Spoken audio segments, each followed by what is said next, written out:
Hello, I'm Eagle. Eagle Gardens 1 on Instagram. And this is fucking talking shit with Eagle. This is episode 109. They just keep stacking up. Holy cow.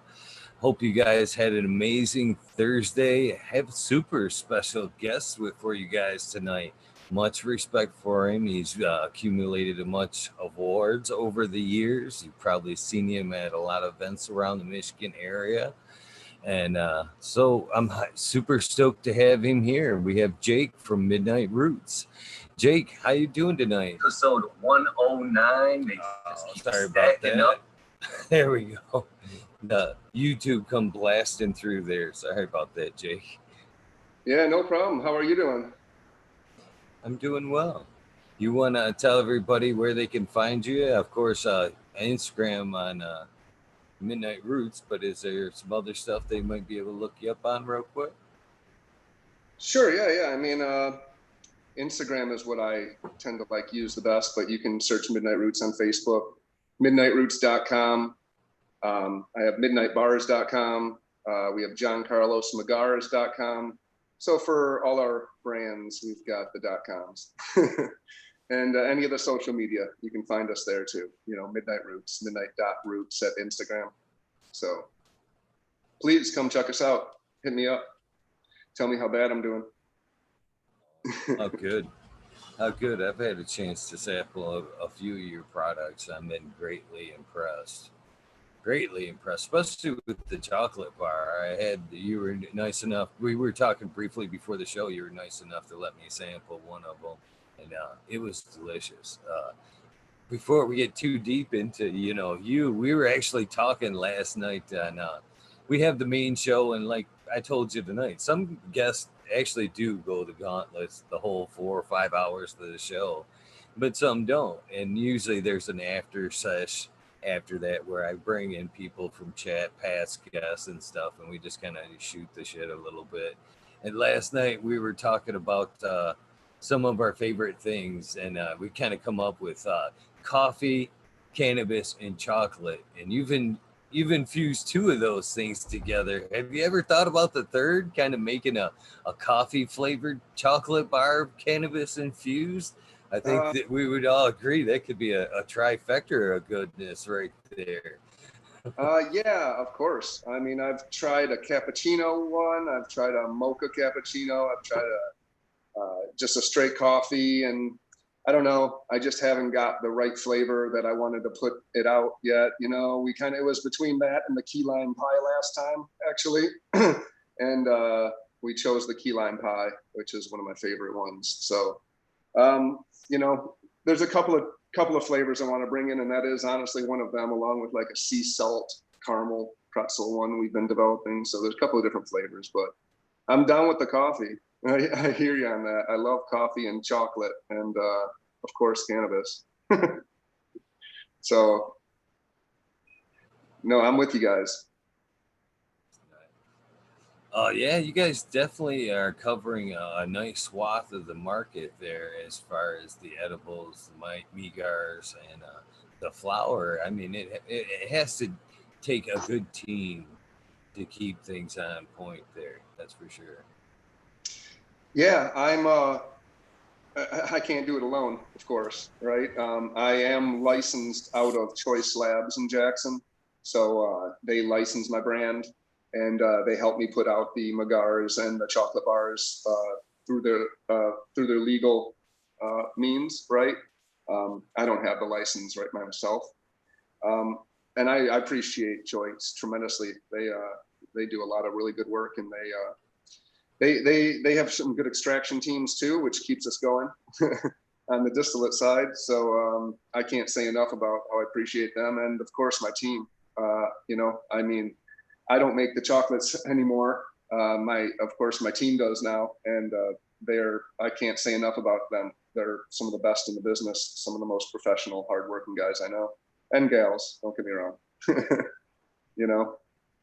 I appreciate you recognizing that it doesn't take one person, it takes a whole village, especially when you start getting up there. That's one of the hard lessons a lot of people are having to learn, is that scalability and scaling to meet demand And a lot of smaller companies are, you get overwhelmed pretty quickly when start doing well.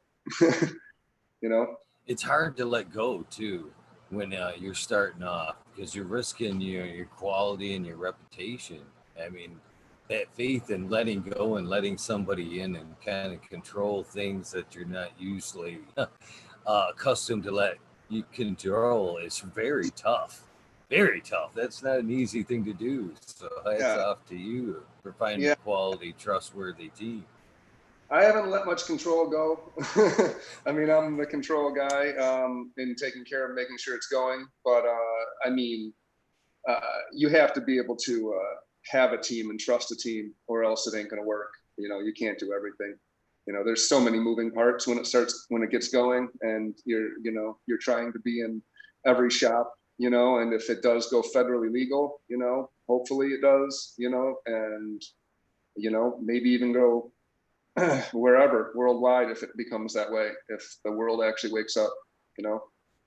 So that's those are big plans, and those are hard things to do. And honestly, I appreciate my team. That's pretty awesome. It's awesome that you give credit where credit is due. So usually when we start this thing off, we kind of revert to, right. We like start right from the beginning if we can. And, as a business owner, I can appreciate the fact if you want to be candid about some of it, but most people aren't. I mean, to be honest with you, these stories actually I've heard from growers, businessmen. Even Danny Danko told me side of his past that of hustling that I never seen coming. Would you believe Danny Danko used to sling some bud back in the day before the whole high times thing? And he told us some craziest adventures. So don't be ashamed, or whatever. So we've actually heard stories of people that started out with cannabis as far low as 7 years old, on average 13 to 15, and as late as 19. So can you kind of throw us a little line when you got started and how you got started? Well, I mean, me personally, my entire family has been in cannabis. My dad was a smuggler in like 71. He went over to Afghanistan and Iran and traveled the Kabul Trail and, learned how to make hash and hash oil back before, High Times was even around. High Times was started by Tom Corcade in 76, right? So he was, the Kabul Trail kind of got going right when Jerry Garcia and those guys started taking it. So he kind of hit the Kabul Trail before it was even there, before they had seen white people really even. So when he walked into the towns and the bazaars, he saw some of the craziest hash, and he had long hair down to his ass and was barefoot, and he was super hippie, right? And he brought a whole bunch of acid over there, and they ended up trading acid for hash. It was kind of those stories are some of my favorite, of him walking over and like the guy in the Mercedes pulling up next to him and pulling him and his buddy into the Mercedes and thinking these guys were super hash smugglers, when really my dad was kind of a guy on a spiritual journey. He was kind of just traveling, and he was a hustler, so he would make money as he could, but he wasn't the guy from Blow, or what was his name, or any of these guys, Robert Platchhorn, the Black Tuna or anything. He wasn't like big time like that, but he did have some super cool stories like that, where he was introduced to the gurus and tripped with the entire towns and stuff. He was the first person to bring it over to some of those areas, and they thought he was pretty special. It was pretty interesting. So my entire childhood was filled with cannabis. I personally didn't get started with cannabis until I was about 17. I wrestled and honestly was very into martial arts my whole life, and my parents were heavy smokers and stuff, so I kind of stayed away from it until I busted my knee at wrestling camp, and then they tried to get, I had an ACL surgery. They tried to get me to take some narcotics, and ended up eating a brownie, and it took away all the pain and just kind of led me on my journey towards accepting cannabis. And, pretty much now my life is surrounded by cannabis, and I'm blessed by the plant and blessed to be able to grow it and use it and help people with it, So I don't know where to start with the stories. You can feel free to start in on any of them, because I'm telling you right now, I'm interested in all those stories. It sounds like an amazing childhood, to be honest with you, or just the experience growing up. We've had psychedelics is a subject we like to talk about occasionally here on the show, and I'm no stranger to myself. And like you said, it's always a spiritual experience, and it's always good times. But to hear, some of them old stories like that would be just fascinating. I love hearing them stories. It sounds like like I said, a great childhood. You know what I mean? I had some good parents. They were really kind people. I smoked a lot of pot, but they were really kind people, and they took care of the kids. And they took care of us, and they weren't, anything weird like that in terms of, weird stereotypical stoner type of shit. They were really intelligent people and cared a lot. And, most of the beginning of my life, I was vegetarian because of that, because they, were really surrounding themselves with plants and accepting them and understanding them, how to work with them and eat them. My dad, when he went over to, if you want to talk about psychedelics for a little bit, when he went over there, they brought him up. Let's just start with that car ride where we started, right? So they bring him up to this hut, and they thought he was a smuggler. So they brought out like 10 different types of hash and laid it in front of them, the actual pressed chara hash that they would press, with keef. And they had different types, obviously this was Afghanistan, right? Back in 71. So it was a whole different world. You wouldn't get killed back then doing this. And so he looks at him, he's like, yeah, I'll take, 2 of each. And they're like, oh shit, 2 pounds? And he's like, no, like 2 grams of each, and they're like, they look at him and he's like, what? I got a little bit of money here and shit. He's no like big baller or anything like that. And, he just lucked upon these guys. And so they started cracking up, and they pulled out this pie tin of black, greasy oil. And it reminded me of like the oil we made about 8 to 10 years ago, when hash oil was kind of just starting and everybody was open blasting and nobody had figured out the closed loop yet or any of that shit. We're talking like 2010 and stuff. That kind of pie tin stuff you used to get, where they'd boil it off on the damn thing. So what they did was, he hung out for a while with these people and told them, hey, I'll trade you some acid and stuff. And so they were like, what is acid? So next thing you know, they start trading, and they loved it. And he hangs out with them for about 7 days, and he couldn't speak the language at all. I honestly don't know what language they speak, but they couldn't speak the language. And they take him up to, after about 2 days, up to the place where they take they take the keef or the plants, and they would beat it against the drums, and they would get the drums going, and collect all the keef. And there you go, back. And they would collect all the keef, and they'd beat the plants, collect all the keef, and they'd go down to the town and collect ethanol from the gas station and come back and do kind of like an ethanol extraction. And so, he learned how to do all that, and he didn't know what was happening. So when he saw us first starting to do that, he was laughing and started having these flashbacks like, oh shit, you guys are doing, I get what you're doing. And he didn't know how to do it really, but he was over there for a while, and would trade them. They would mail it back. They'd mail some acid, and he'd mail back the hash oil, kind of back and forth to people in Cali and stuff. And then after a little while, there's a guru of this village, right? And so they would take so they introduced him to this guy, and my dad's biggest thing that he used to say was this guy gave him a foot massage, which sounds funny, but I mean, a Pulp Fiction type foot massage. Guys don't give other guys very massages. He was out there not speaking their language for like 7 days, tripping balls with them every day, on super clean 1971 window pane type acid. And this guy, you know, really, you know, and so he used to remind, he said after they were done tripping, it was like 7 a.m. or something, and the sunrise was rising in Afghanistan, and he sat my dad down and started massaging his feet and thanking him for coming to the village. And he said that, like, the entire village like lined up in the morning to meet this guy, to have him bless them, and the entire place was just blown away. He usually doesn't even touch people, like, you know, to have him touch them was like the big thing. People would line up and he would touch and heal them all day. So for him to give him a foot massage was like uncalled for, right? Or unheard of, better words, right? So those were some fun stories, right? You know, hearing those types of things where he would go up.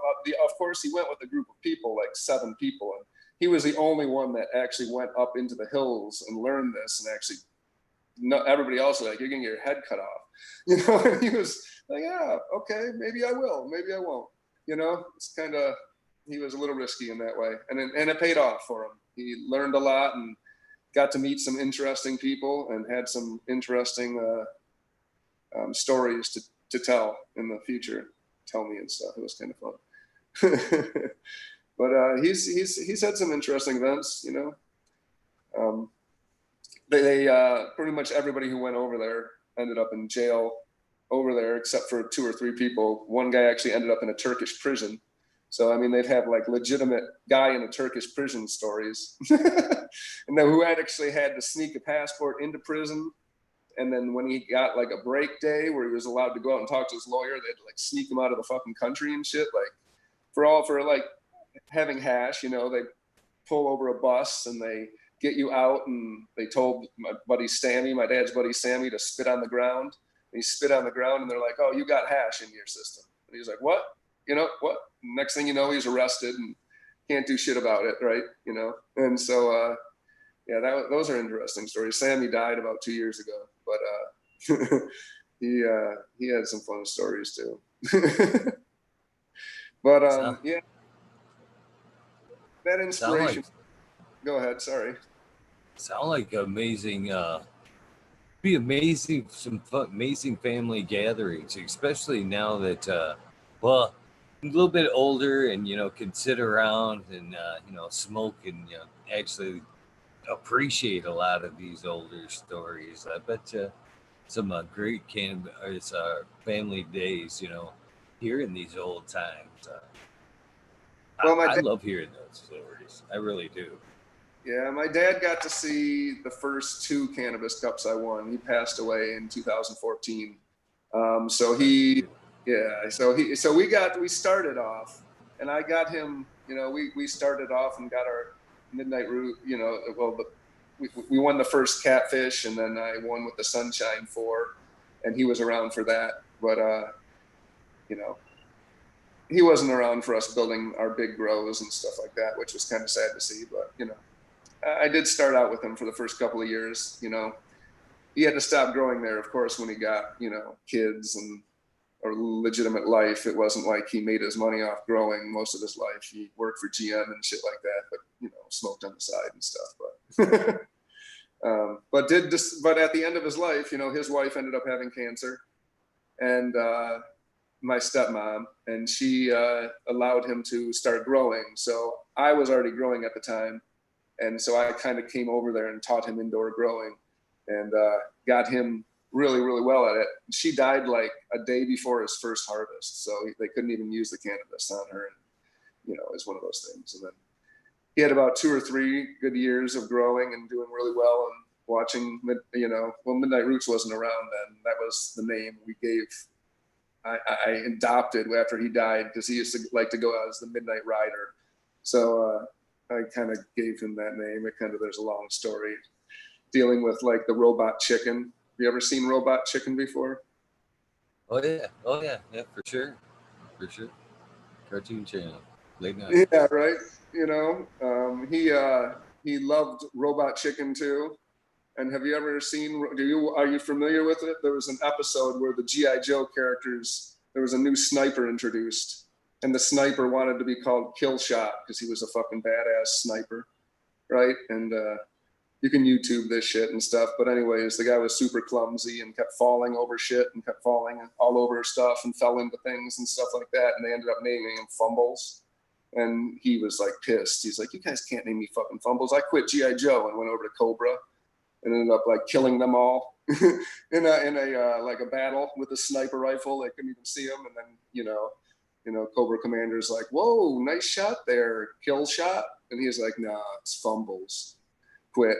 So my dad used to like to be called Midnight Rider, but we could never call him the Midnight Rider. That was just too cool of a name. So one day he came into a trim and fell onto the table and knocked all the shit over. And the shit just flew up in the air. So he got the name Fumbles. And then he was Fumbles for about 4 years there until he passed away. And then he got the Midnight Rider. So we named Midnight Roots after him because we're the roots of Midnight Rider. So that's kind of where it came from. That's awesome. That's the story. That's an awesome backstory on the whole title. You know what I mean? The name of the whole shebang.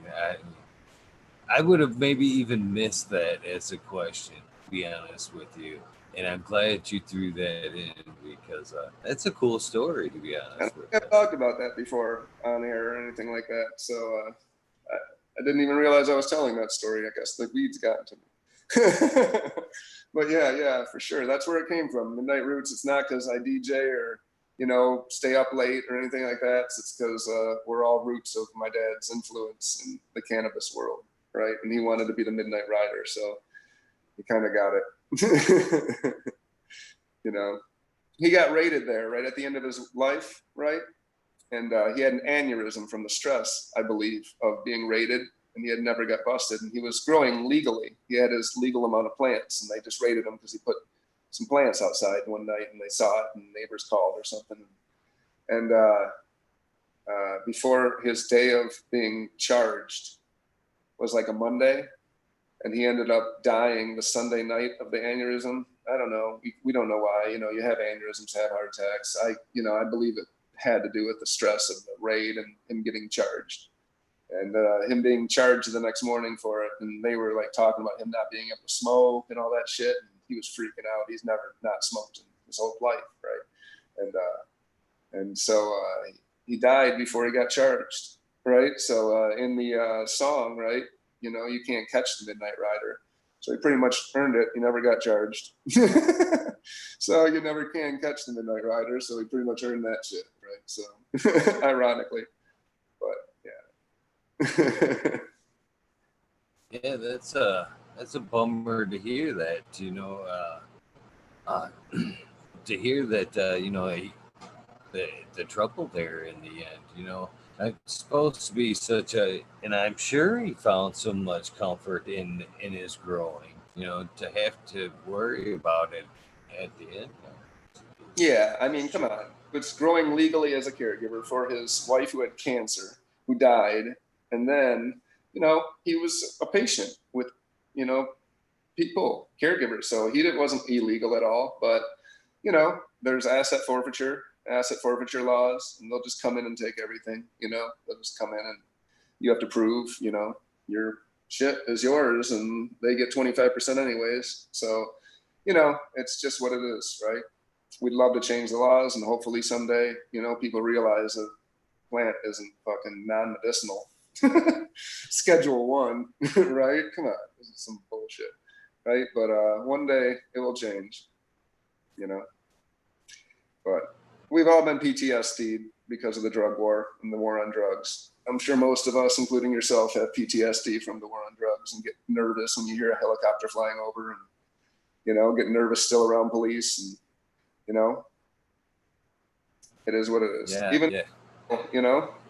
Police come through our building all the time, right? They walk through and they're nice and the police are cordial and shit, but, they're not to the caregivers who are 2 plants over or, can't have but 15 ounces when they get that off 1 plant or, you know what I mean? Like, some of the shit just doesn't make sense anymore, but. Yeah, I can't even. What I'm hearing is actually a horror story. I mean, I couldn't actually want to hear a worse story than this, because I had a little bit of trouble with the law. Like I said, we've all had some troubles there, but mine was stupid. And I was just coming back from a Walmart, and I had some pre-rolls with me. In one of the doobie cases, like we all had, the metal cases that flip open, that fucker was packed full of fucking pre-rolls. And they pulled me over and supposedly smelled cannabis and took that and gave me a whole bunch of woes. But in that fight, me being a caregiver with all my patients there, fully carded, 5 patients plus myself, and Shiawassee County wanted to put me on probation and take my caregivership. And basically, they were asking myself and all my patients to go back to pharmaceutical use just because, wording in the law of miswording of the law. Actually, I ended up winning that case in the end. I went to bat for this one. I actually fought tooth and nail, uh, but because they ended up getting caught up in their own wording. At the time, it just said it had to be transported in a case, unaccessible and accessible from the driver. And it said in their own police report. Yeah. Come on. Police report. It was in a shiny metal case, and it described where it was, and it wasn't accessible. But after much of a fight, it was, that was my big thing right there was them not just taking my ability away, but making my patients have to go back. I thought that part was fucked up, and to hear the stress that your dad had there, just from not being able to use it and being perfectly within his right. I mean, just to not be able to use the sun, even back then or now, is completely asinine here in Michigan. We should be able to just throw them out and let nature take its thing. But that's a horror story. And if you ask me, brother, because I'm somewhat of a spiritual guy in that aspect too. That's karma. I believe your success is much to do with hard work, but I think Pops is watching over you and bringing you a lot of good karma for sure. For sure. I hope so. I hope so. Thank you. Yeah, it's a weird, interesting world out there. The laws of cannabis, right? And how we have 3 different laws in Michigan right now. I mean, from the caregiver to recreational to the MMFLA. It's weird navigating all this bullshit. Really, it's it's best way to put it. I mean, realistically, it's like when but when my dad used to be alive, he used to say the same thing. I'd be like, I'm a little I'm younger than him, so I kind of am in the mode you are, where I'd stand up for myself and shit, and and he would talk. I'd be like, hey, stand up at the courtroom and tell your probation officer you need to smoke pot and stuff, and he would just be like, man, I'm so happy that I'm not shot right now, and he'd be like, I'm so happy that they didn't take everything, and he's just like, from the 50s to his life of the 60s, they're a little harder even back then. There's no playing around. I mean, when the war on drugs and 70s and shit was going on in the 80s and shit, you're growing weed in your basement and shit like that, man. You know what I mean? People were outside repping the halogen lights off of the, the street lights to get things. And, you're getting tailed out of gardening stores, and they're putting, cameras on the, DeQuinder or Harry's gardening store. I remember they used to have, video cameras literally right outside it. When you'd leave, they would just tail every single car that would go. It was like in 2006 and 5 and shit. It's been a hard climb to get where we're at, where we're like actually protesting for it being essential. I mean, we're essential business right now. Come on, we're an essential business in a pandemic right now. How much crazier could it have come, right? How much full loop could it have came, right? I mean, Jesus, it's interesting. So I'm just going to roll along with it and let the people who make the decisions, and hopefully it'll work itself out, and they'll realize that I think they just don't want to admit their damn lies, you know, because if they just make it like legal and you can just grow what you want because they realize it doesn't hurt anybody, you know, and anything like that, you know, they're just going to be like, well, there's people in jail right now for 80 years for a pound. You know, there's just so much that they got to do. They got to exonerate people, and there's so much that has to happen when that happens. It's a big tumble cards when they actually finally admit, you know, hey, you want to know what's unsafer than weed? Peanuts, milk, you know, water. You know, you drink too much fucking water, you're gonna die. You drink too much, you know, you drink too much milk. You eat a peanut. You bring a peanut into a school with a person with an allergy, and you're killing somebody with asphyxiation on the other side of the school and stuff. You know what I mean? Like, there's so much more to worry about, right? Tomatoes were medicinal at a time, right? They used to think tomatoes were illegal, right? When they were illegal because they were red and they thought they were poisonous and people wouldn't eat a tomato. And then people started eating tomatoes and they're like, oh my God, I'm not dying. Like, so they made them medicinal. And it's like, what? It's like, yeah. So the evolution of human psychology is a fun topic, right? I do have a degree in philosophy, so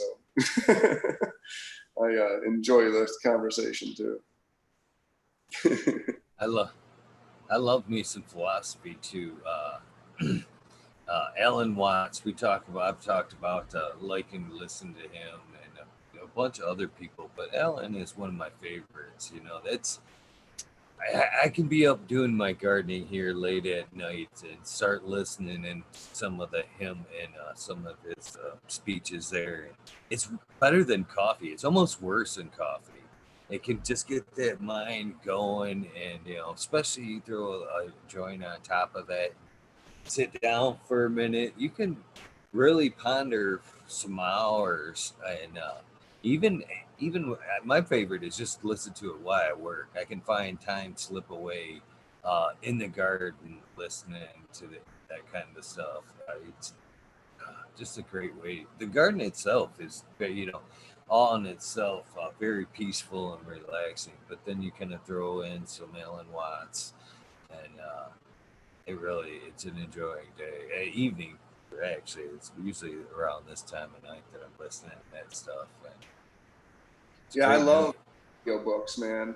I mean, I'm an audiobook fan myself too. I love Alan Watts myself, the entire generation of that, you know, the whole beat poet generation specifically, like Kerouac and Ginsberg, and you know, I like a lot of those writings, you know, even into Watts and that generation of Leary and Kesey and the Merry Pranksters and those guys. Those are some interesting characters. We have our own fun John Sinclair in Michigan. I was actually talking a lot about him today too, actually, you know, but I like his book Guitar Army a lot. He's got a killer book. I don't know if you ever read John Sinclair's book Guitar Army, but it's pretty good. No, I'm gonna check it out though. I mean, we always like to pass, you know, book suggestions on. There's a lot of people on the show that are big Audible fans, and we kind of like trade books back and forth. Yeah, I drive a lot. I like you can get a lot of book in while driving. You know what I mean? 2 or 3 hour drive, you get a whole book in. You can listen to it once or twice, even. You know. Oh yeah, I'm a fan of Zig Ziglar, and I can't believe I'm forgetting his name right now. Jim Rohn, both of those guys there, who always suggest Audible books and stuff like that. They say, man, in your trip back and forth, you can almost have a college degree within a year. You know what I mean? In what subject? You know, just in travel. Yeah, people that aren't that good at readers too. Like I have friends that can't read very well, honestly. So, you know, I got them turned on to Audible, and next thing you know, they're reading fucking 600-page novels and shit. You know, and listening to them, but it's the same thing. They're absorbing it, right? You know, and it's almost funner because sometimes it's the author reading it, so he puts his little inflections and stuff in his tones and how he reads it, and you know, it's kind of fun like that. It's always better when the author narrates. I think it's so much more personal of a read. Especially like when you're gardening, like you said too. Do you ever play music to your garden? Have you ever done No. research or on music to plants? Oh yeah. I don't do it, but we've been talking a lot about Twisted Roots was on here the other day, and he was talking about the sonic bloom theory, and I was just listening for about the fourth time today. The Secret Life of Plants, which deals with frequency and how it relates to plants, and how playing music. It actually talks on how like they can feel you miles away, your presence. If you put a thought onto your one plant, it can actually pick it up for a long distance through frequency. But yeah, that's an amazing book. I highly suggest if you haven't checked that one out, check that one. Oh yeah, I own the book. I love that book. Yeah, and you're talking about some research like that Dr. Clive Baxter did, right? On his rubber plants. Yeah, that shit's the killer stuff. Where he was in Japan and had bad thoughts about his plants, and they registered it instantly, like instantly, all around the world. It's interesting how that works, right? It's funny how they talk about the music to play to plants too. How like Jimi Hendrix and Led Zeppelin is not good. They don't like it. And like, reggae and classical music and Japanese folk music specifically, or like crystal bowl tones, right? Stuff like that. Those are all great things to play. But they also say, 3 hours on and 3 hours off if you're gonna do it. They say you don't play it the entire time. I guess plants get annoyed too, right? I mean, listening to fucking crystal bowl tones for 3 hours. And I can dig it for a minute, meditate to it, but you play it to me all day. It's like, could get annoying. Some of them binaural beats are very soothing, though. I mean, they do help you relax. And, I don't know about some of the claims. I'm very bright-eyed, bushy-tailed about like the frequencies they claim, like DNA repair. And I actually, to be honest with you, I run on very little sleep, maybe 4 or 5 hours tops. Maybe 6 a.m. to 10 a.m. is usually nap time or sleep time, and then maybe a wee nap throughout the day. And today it was a 30-minute binaural beat to a theta wave, power nap through a theta wave. And I swear So some of that I helps. I'm talking about the 3 hours on and 3 hours off, how it could get annoying. I love binaural beats, and I actually own an entire set of crystal singing bowls. I do use them in the room, and I highly recommend bringing that type of thing. I'm just joking around that a day full of crystal bowls could get annoying, but I love crystal bowls and binaural beats and that whole line hollow sync and stuff like that. The entire frequency regulation, brainwave, regulation, stuff like that. The hypersyncing and stuff. Um, you can't go wrong meditating. You can't go wrong trying to. Have you ever seen the Jedi toys for kids now that Star Wars has out? They have this game that you can get at like a toy store, and it's a thing you can put on your head, and it has a little ball and a tube, and you can like think, and you got to focus on the theta wave and stuff, and you'll rise a little ball, and like as you do it, like R2D2 gets excited, and he's like, and Get Yoda out of here. Yoda starts like honking over here to try to distract you to get you out of the theta wave and shit, and then the ball will drop, and then it's an actual kids game and shit they got now and shit like that. It's sweet as fuck. It sounds pretty cool. Yeah, I hadn't seen nothing about that, but yeah, it sounds like they're getting very developed on some of these toys. That's cool as shit. I saw that, I was like, what? Yeah, I definitely frequency all in itself outside of plants is something that definitely fascinates me. I kind of think it's the basis of everything, to be honest with you. Life itself, I mean, different as frequency changes, it turns into different things. It turns into sound, it turns into light, it turns into electricity. Almost everything's measured in some type of hertz or frequency levels. And, you know, Yeah, so we, I love cymatics. Are you familiar with that branch of frequency science? Starts with a C. no, Cymatics. Yeah, that's like where they take the speaker and they'll put it on top of water and they'll play a certain tone to it and the water will vibrate into a certain geometric pattern and stuff like that. That's that science of frequency. I don't know what you call it, right? Playing the frequency to a sand or something, and it will form, geometric patterns. Yeah, exactly, like Ron's cube and the flower of life, right? Yeah, exactly. Yeah, They sure will. yeah.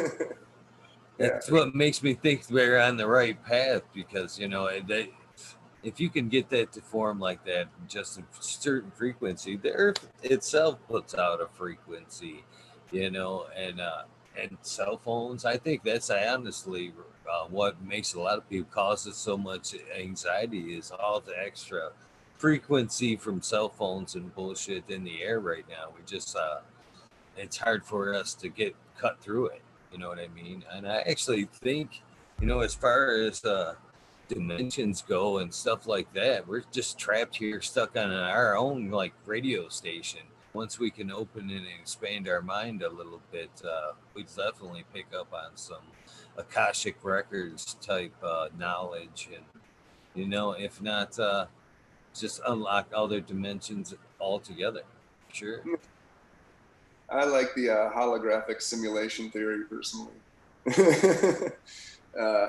I'm a big fan of AI, virtual reality, and Elon Musk's theory that you hear him talk on Joe Rogan, where he was talking about how there's a 1 in 180 billion% chance that we're not already in a simulation, that we're not putting ourselves in a loop, that we haven't already destroyed the world, Matrix type style, you know what I mean? And then saved ourselves in loops and stuff like that, in conscious loops.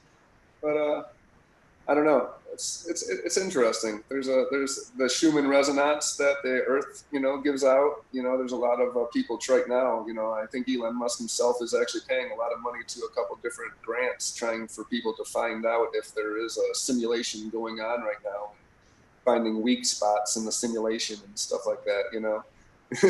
Oh man, that's a whole thing right now. As far as just a funny rabbit hole right now. There's some episodes that are actually labeled rabbit holes, and I kind of get into kind of this shit right now. The whole fucking simulation thing. Think about it, brother. It totally. Uh-oh, am I losing you? I mean,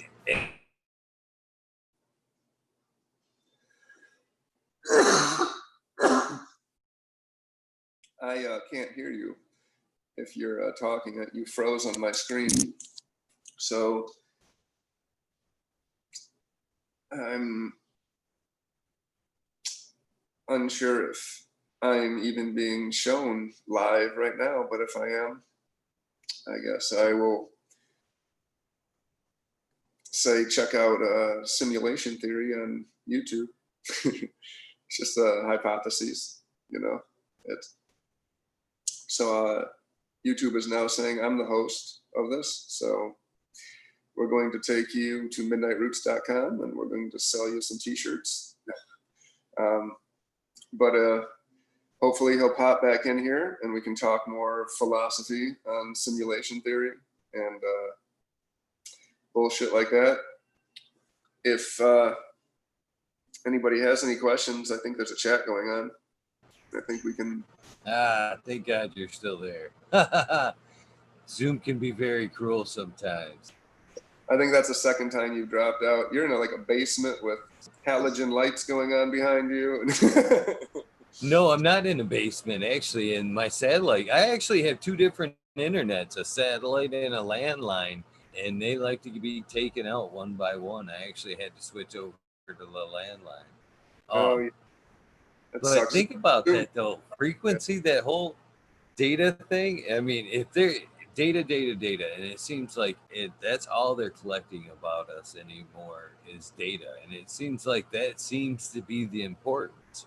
So if it comes down to data and that's all they want from us anymore through our cell phones, how we interact with this and all that's being uploaded, why the hell not? Couldn't we be a sim?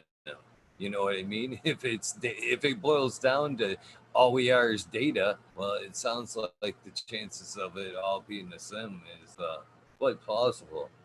And another thing I wanted to maybe tickle your brain with a little bit while was talking to you is your interest in AI in general, as well as frequency. I was whole with this whole spirit science type thing, and they were going through like the Anunnaki and how it related through time to like the Egyptians and Thoth and all that.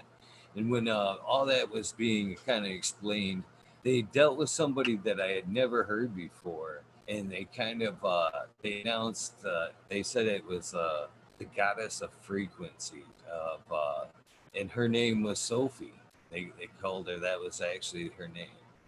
And she plays a big part of this. And what I thought was struck me very odd about that was when they first kind of really started unraveling this data age in the AI, who was one of the first ones they unrolled was Sophie. And she's still trying to be, you know, our best friend and make us more comfortable with the whole AI thing. And yeah, I just, that's a whole, we could honestly talk about that kind of stuff for a long, long time. Right? It's an interesting subject, and it seems to be more and more kind of prevalent in a lot of these cannabis chats. You know, people kind of, after you get off the beaten path of the topic or whatever, it seems to be a fun topic to entertain for sure. They're all fun, interesting topics, especially when we deal with stuff like a plant, which is kind of a crazy little living creature itself. So it's kind of alien world we're living in. You know, we're going in there and taking care of it. It's feeding us oxygen. We're feeding it CO2. It's it's helpless without us. You know, can it communicate with us? You know, there's a lot of interesting questions. Especially it comes up when you start talking about really high quality weed, you know, and the difference. And people ask you, you know, what is the difference? How can somebody charge this much and somebody charge this much? And the same bud, same cut, same nutrients, same light, same everything. And then there's just huge difference between this weed and this weed, you know, and that's where those like competitions come down. You know, the interesting, you know, difference between finding that, you know, that really special terpene profile and, you know, enhancing and bringing out all its qualities. And, you know, how does that happen? How can one do it differently? And how can I make my weed special? You know, it's an interesting topic too, right? You know, curing, you know, everything. It goes down to so much interesting. And it's kind of like breeding dogs, you know. You can have 20, you know, golden retrievers and only one of them is going to be the, you know, the best of show and the, you know, like that. So it's, you know, it's an interesting topic in itself. I don't know where you want to go with that, but we can explore that. Well, it just depends on. I know you were gracious enough to tell me you'd give me at least a solid hour, but you know, I don't want to.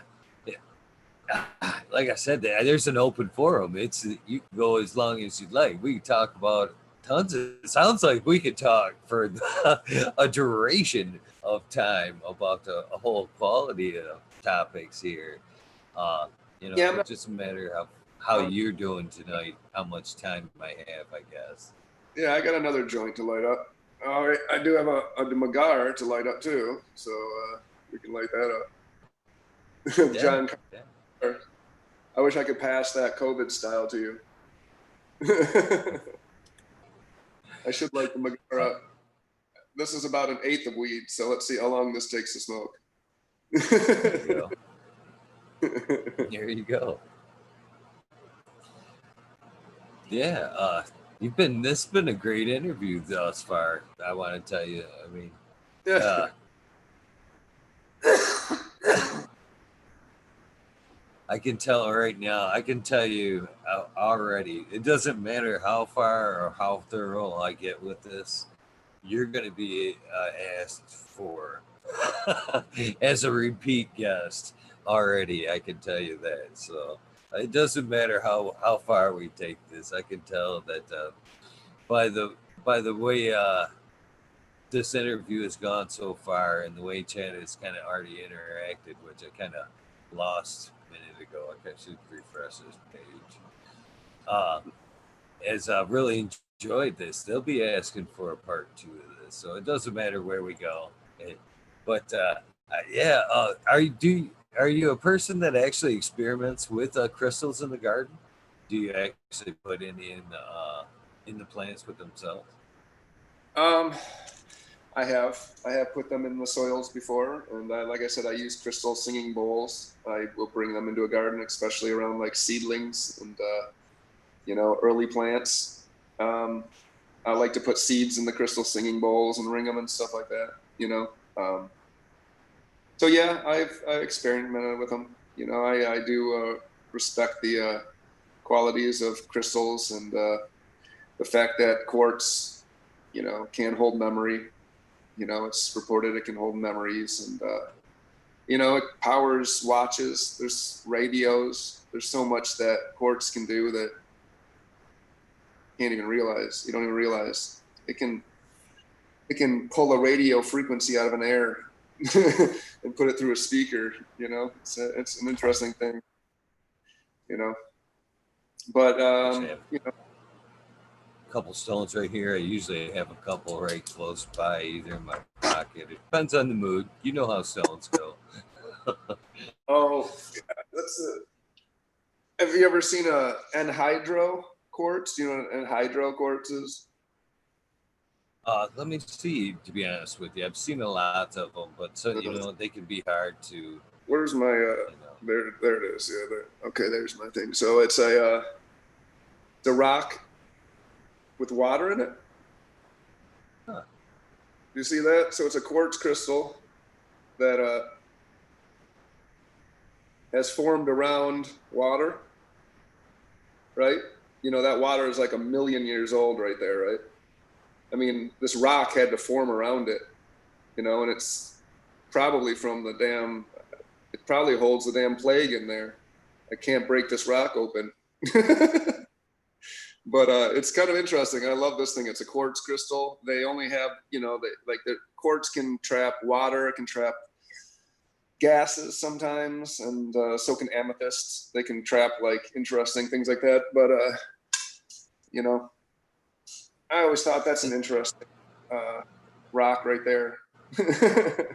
Yeah, that is really cool because, as you know, that they're finding that information can be that's the most valuable part of your cell phone. Did you know that the quartz inside there that it actually uses broadcast signal?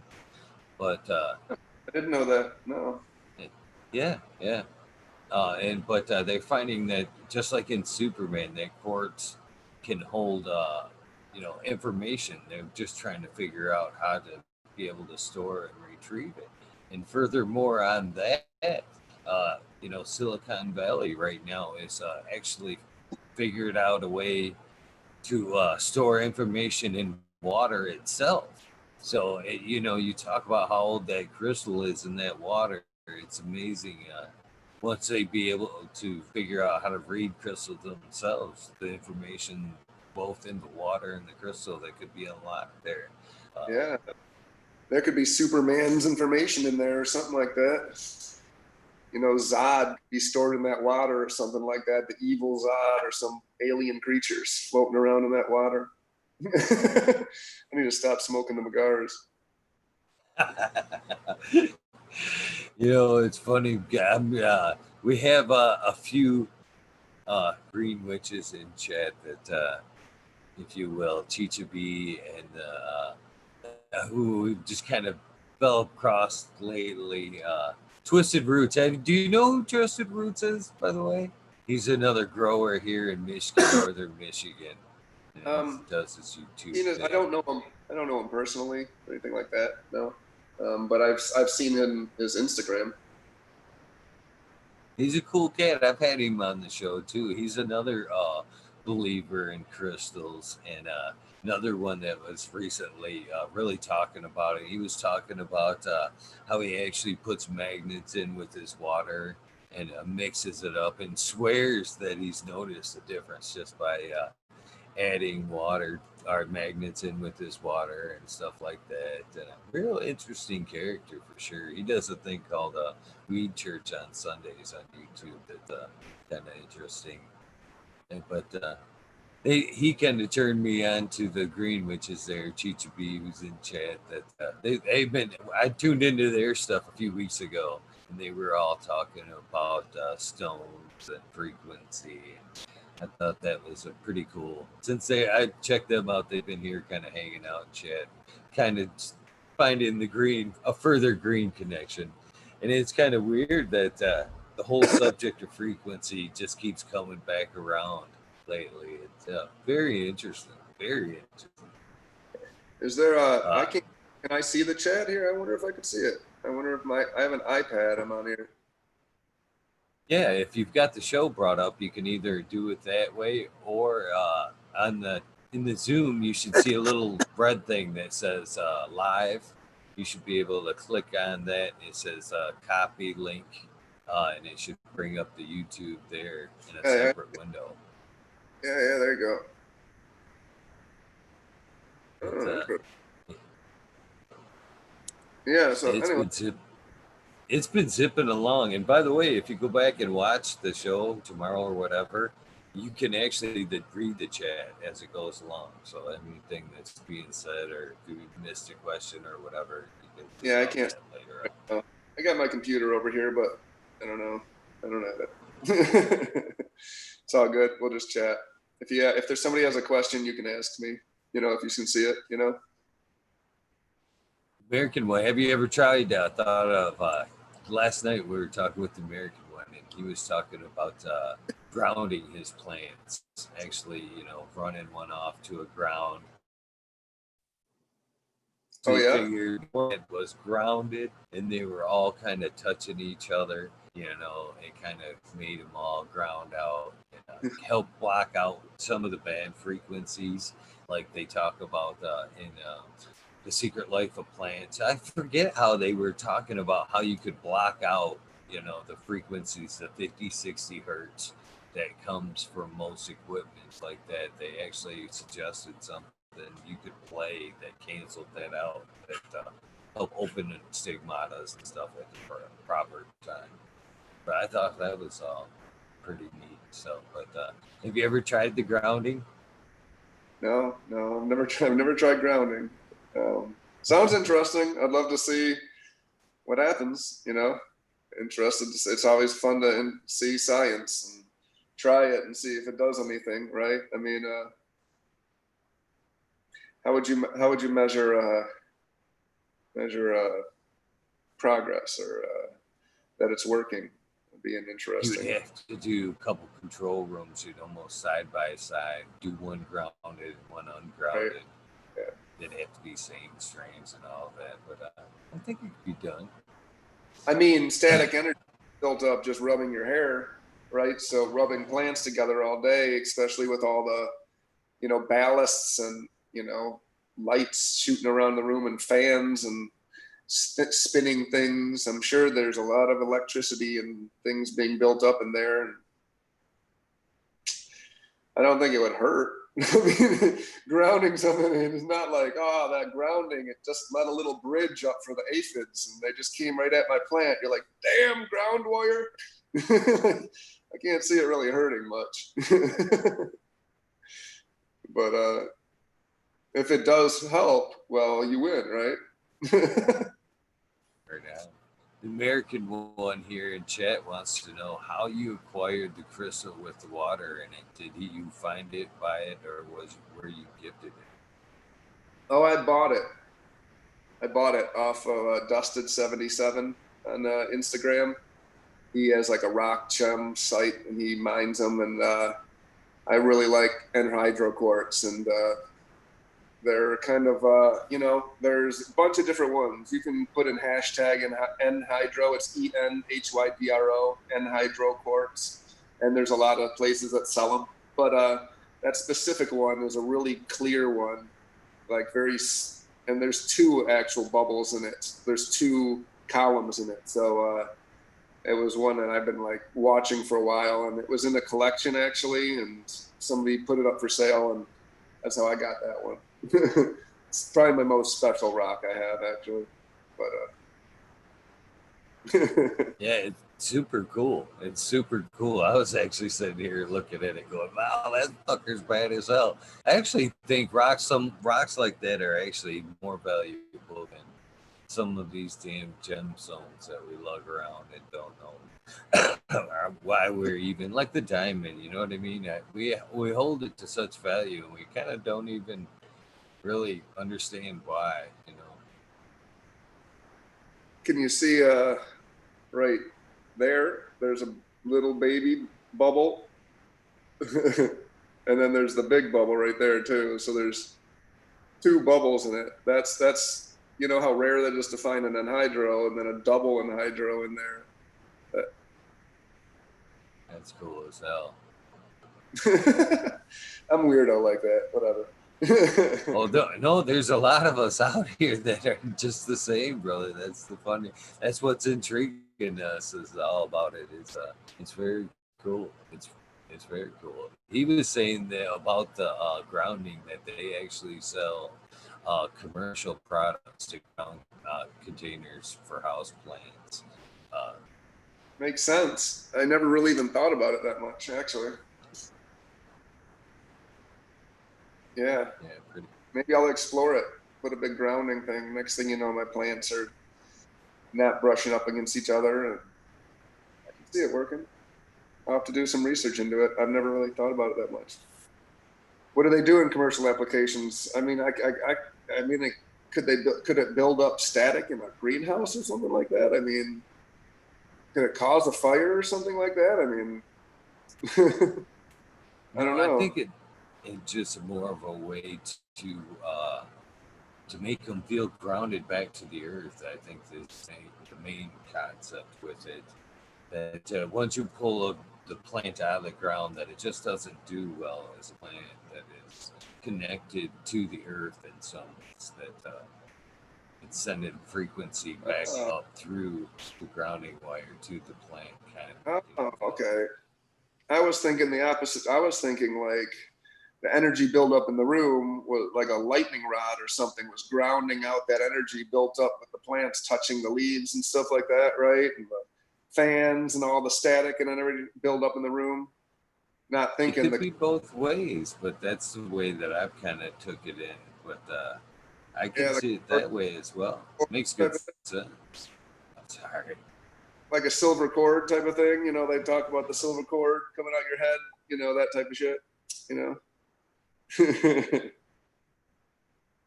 surprised he hasn't fired back. Well, chat's like 20 seconds behind us. Usually takes a second. I'm surprised.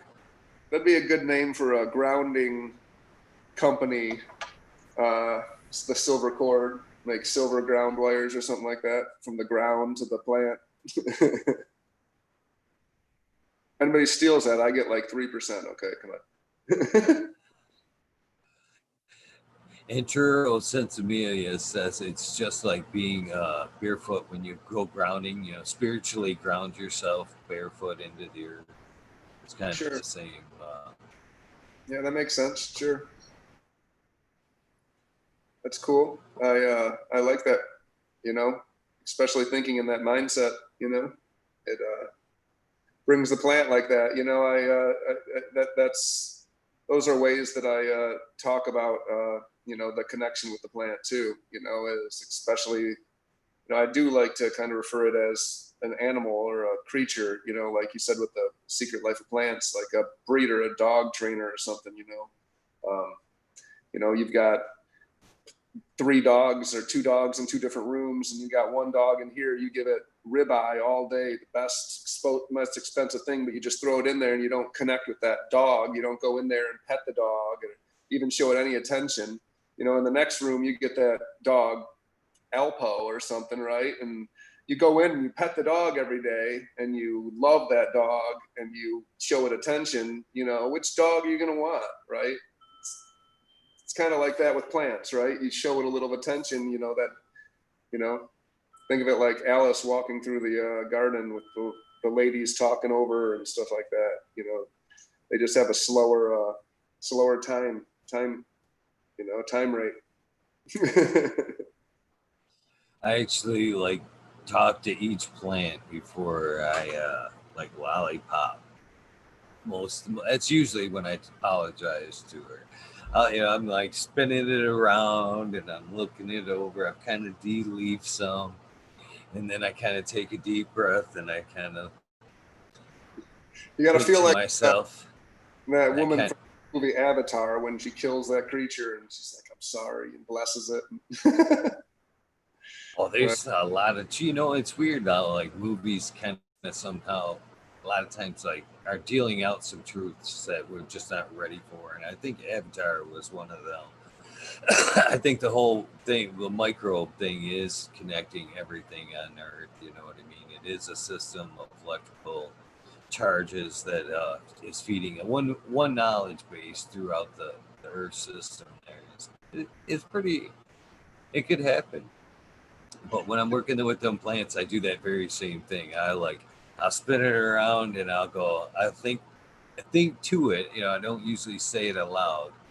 I kind of think to it, you know, I'm sorry, this is for your own good. I really don't want to do this. I'm sorry, this is for your good. Safety. Yeah. Yeah, I feel you. That's you got to talk to your plants. I mean, you know, there was a guy that, what was his name? He was that guy that used to own that Jonathan Killer's first place in Detroit. That, what was it, like that weird warehouse place that was downtown, and his name was Hollywood or Holliswood or something like that. Yeah, he was like the owner of it. But he used to go in and he used to scream at his plants and yell at them and swear at them, and he used to swear that that their stress would make them produce more THC, trichome, because they thought they were getting beat up or something, like abused plant or something, so they would stress out and do it. And he swore by that. And he would swear to yell at his ladies and he would treat them horrible. I don't agree with that. But it was interesting theory. I don't agree with the yelling part of it myself, but I do believe the stress end of it now. I do. Right? Stress training. No, not at all. Just as far as like support, you know what I mean. This I pulled this gal out here. As you can see, you know, there's one little fucking pull into here, and the rest, you know, I've actually kind of spaghettied her into there. I think that this stress right there of, you know, the weight and them actually pulling it down like that stress does actually increase terpene and trichome production, but not to the point where I don't let them go to where they'll like snap and break off. But that, and, you know, letting them naturally flop. Yeah. It's a fine line between getting an increased trichome production and staking up your plant so it doesn't break, right? Like, I might recommend staking. Well, I'm just kidding. No, who's the 11-time high tech house winner here? No, I feel good. I'm taking some advice from you. But just a little bit of stuff that I picked up myself. You know, I don't necessarily push my methods on anybody, but that's something I personally, I don't suggest, but it's something that I've noticed. Yeah. No, I agree, because when you watch a plant in time lapse, outside and stuff, and you look at that plant in that really slow motion time lapse thing, you will see things that you don't realize, and sometimes you're right. Sometimes needing a little bit of stress in their life is sometimes Tom Petty used to break up with his girlfriend so he could write, because he could never write if he was happy. So he'd break up with his girlfriend and make a really fucking sad scenario and make it all horrible, just break right up with her and put himself into stress for like a month, and then he'd come out with a great album. Then he'd tell her he's sorry. Whatever works. It was a formula that worked for him, that's for sure. Yeah, right. It might not work for everybody. I might not recommend that for everybody. Breaking up with your girlfriend so you can write a sweet album and shit like that. And yeah, it's funny. I started in tents for sure too, and I love growing in tents, leaning them up against one each other, holding them there, twisting them every day. It's a great feeling to have them close like that. What is that behind you? 8, or is that like a 4x12? Oh, that's a 4x8. I have 8 of them floating around here. I'm in a little tent city, to be honest with you. I started out in a room, and then unfortunately, because of a move in space, had to revert back to the tents. And to keep a perpetual harvest going in with the space I have, they're a necessary evil. Yeah, do what you got to do with what you're dealt, right? That's what you got to do. It looks good though. See, I'm trying to check out what you got there. What's your favorite strain you're growing, man? Not to turn the tables. I'm just looking at weed right now going, what are you smoking over there? Right on. I actually am growing out a lot of stuff. Right now, I'm searching moreover for the pine terps. I'm cleaning house to make room for some pine terps. I've kind of been testing a lot of stuff. Right now, I'm kind of holding to the best Empire Breedings, Dominatrix, Medgrower 1's Primal 2, and I have a strain called Broodful Loser that I'm sitting on them 3. And this is actually a Beard on Fire, Medgrower 1's Beard on Fire.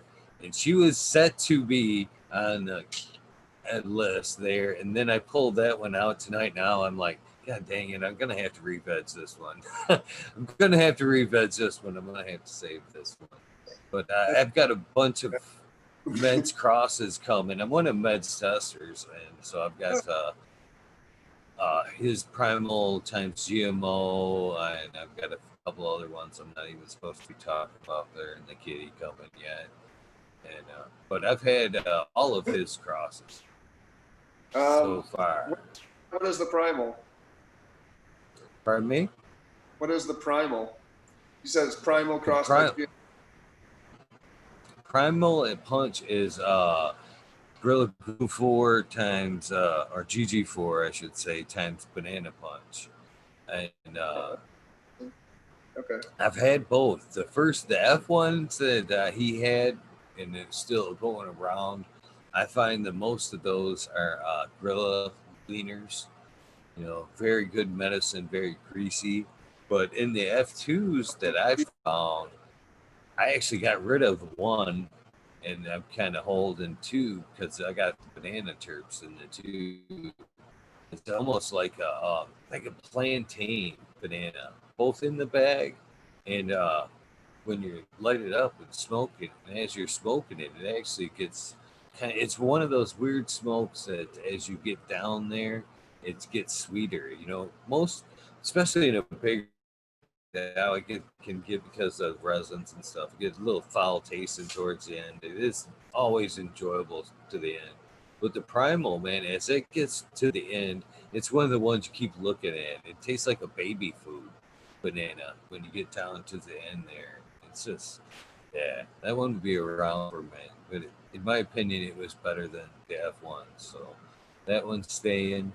And then I've got some other stuff coming through, some testers, some stuff from North Star, some Orange Blossom, and some Kineos lights with his Northern Lights back cross. And I'm excited about, I've got a J1, which Jack Greenstock sent to me from Cali. It's actually got a good rep up there in Cali, legendary strain there.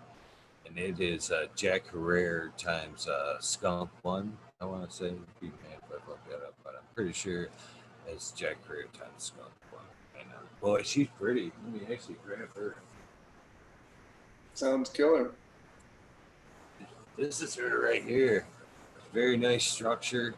You know, we're making it. She is actually lost in by carrier, we'll say, for like 10 days. And she showed up. She was a little bit dry, but man, she made it. I mean, look at you're a fellow grower. I mean, look at the nice structure there, all the way up. I mean, she almost looks like she's had some bonsai done to her. You know what I mean? In the breeding there, I'm really stoked about it. Two huge top things. You top that? Oh, this is it. When she was about this big when I got her, I've done nothing to her since. This is the way she showed up as a clone. Oh, nice. Yeah, those are exciting. She looks like she's praying. You know, she looks like she's happy. Yeah. And so I'm really, the thing really is, I want to bring that back. We've talked about this. I think it would be neat if we had turf profile cups to where so we could start really as cannabis breeders. I'm not that I'm a breeder, but I think it would be cool as hell for breeders if we had like a pine cup and all entries had to be like pine related, and we could really nail down some really good turf profiles later on, or maybe the next year have like a cherry, or you know what I mean, just so we could bring and narrow down some of the really good strains to be worked with over it. I think that would be really cool. Good idea, actually. I like that idea because I do like pinene or something. Have a myrcene cup, have a lima cup, something like that. Something that focuses heavy on there because, you'll get what? So, I've grown hundreds of different not hundreds, but a bunch of different, lemon flavors, right? Like the super lemon haze, right? Or Skittles, right? Or lemon OG or pucker or lemon G, right? And they all have a really distinct flavor. The lemon G is way different than the super lemon haze, which is way different than the Skittles, but they're all lemon. You'd still say lemon for them all, right? Like the orange or something, where the Agent Orange is way different than the, Orange Julius, or, you know what I mean? That's a good idea. I like that. I think that I think it'd be enjoyable for both the consumer, and I think it would, a lot of good would come out of it in future breeding projects. You could actually work with each other and be like, yeah, that's exactly what I've been looking for or chasing. I think a lot of great would come out of a couple event like that. Real cool. Yeah, man. I think you should do it. It's a good idea. I'll enter some flavors. I've been focusing mainly on my Fire OG18 cross, which is basically super pine gas, right? So I've hit all my shit with that. That was basically my last line. Well, my first and only line. What are you talking about? I only have one line. I'm not really a breeder. I've made a couple of good crosses and lucked out and grew them really well, and had some good stallions, right? I had my first cup was with the Catfish, right? Which is basically a pheno of an OG18, or an OG18 hit to an OG18. So it's kind of like a pheno of an OG18. And I wanted to, cross something with her. And Leaf Doctor, he's a pretty renowned, breeder and grower himself and cup winner, and he gave me the male to it, and because he had one and crossed it to make these East Side OG and a couple of other crosses that he had that were super OG structured, really great, and they took the flavor of the mom. So it was like OG structure and bulk and density added to whatever flavor you add to it. So you add the Agent Orange to it. I got a great orange kush. You add the, like I hit a lot of Chem and OG crosses, like Chem 91, Skunk VA hit to that, Ghost OG, which would probably be the piniest one. The Ghost OG crossed by the Fire OG crossed by the OG 18, because OG's piney, right? Piney gas, and it's a really sweet piney. So yeah, those are great ideas. The Sunshine Kush is the one that I savor the most. That's the one I won with. That's the one I'm most proud of. But that's that Sunshine 4 by Fire 18, which you ever grow the Sunshine 4? No, I haven't. Are you familiar with it? No, I'm not. Why don't you tell me about it? Oh, okay. It's Bodie seeds, Bodie. Mm-hmm. Yep. So he, there is kind of like I guess if we're going to talk about it, there is a thing about it. It's really not the one that I have that has won the cups is really not the Sunshine 4. It's actually the Sunshine 3, right? We can chat about it. I've chatted about it somewhere before, but Sunshine 4 is basically Chem 4 crossed by the Sunshine Daydream, right? And it gives it a really crazy, like orange juice dipped Chem dog. And forever, when I got it, it was the Sunshine 4. And it took me probably 2-3 years to verify all the different stories from a bunch of different people that I knew that were telling me that it was the Sunshine 3, but I had the person that gave it to me who didn't know, and yada, yada, yada. And I found out it is the guy who actually cracked it, so it's Chem 3 crossed by Sunshine Daydream. And the Green Room in Detroit won a first place with the Sunshine 4. I won a first place High Times Cup with the Sunshine 4, and the Heavyweight Heads won a cup first place with the Sunshine 4. And I've also taken it to Adam Dunn Show, and I won a first place in the Ganja Lovers Invitational that Nick threw.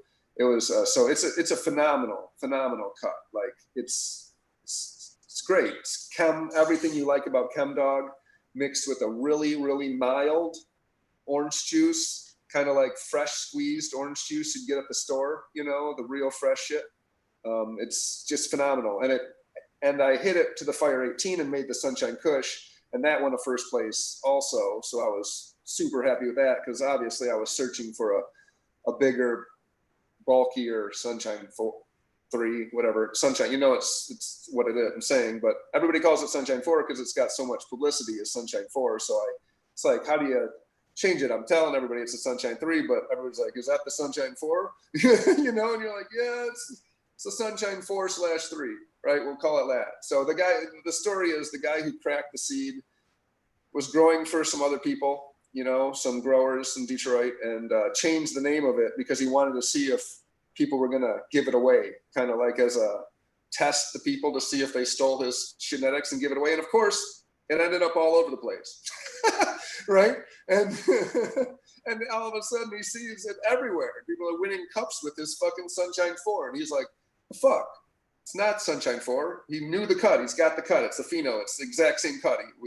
We verified it many times over. And it's Intergalactic Gardens is the guy's name who cracked it, right? And his name's Josh, and he's a great grower. He makes this really good soil too. It's really nice soil that you can buy, and it's like add water soil. He's a really nice guy, but he didn't get credit forever, and nobody knew what it was, and everybody's calling it Sunshine 4, but it's a Sunshine 3, and that's kind of the story of the Sunshine 4. When I got it, it was the Sunshine 4. I got it through a guy and through a loop and another guy, and then my buddy Lou gave it to me, and he got it through a guy who wasn't supposed to have it, and you know what I mean? Nobody wanted to admit it, they had it, and then other people are getting mad, and a person got actually fired from the grow who had nothing to do with it, like literally, because they thought that he was the one that gave it away, and it wasn't. It was another dude who quit, and it's a big fucking history around that strain, but it's a phenomenal strain, and it's like a Michigan, thing all around Detroit. You'll see it. Trick And his group, the Heavyweight Heads, have the Sunshine 4, and they, have crossed it to a bunch of other things like the Gorilla Glue and a couple of other things too. So there's a couple of people that have done some nice crosses with it that turned out phenomenal, actually. So if you ever get a cut of it, or you want some seeds, I'll send you some Sunshine Kush seeds. You can crack it. It's very similar to the mom. Yeah, heck yeah. Smiley's Garden in chat, who's he's almost my close, might as well say. He's been here since the beginning, but he's hanging out in chat tonight. He said he loves the Sunshine. It's one of his favorite fucking strains right there. It's a great strain, man. Really good. So like when I went out to, you're familiar with the Adam Dunn Show competition, right? Yeah. Okay. So they did like a couple different versions of it.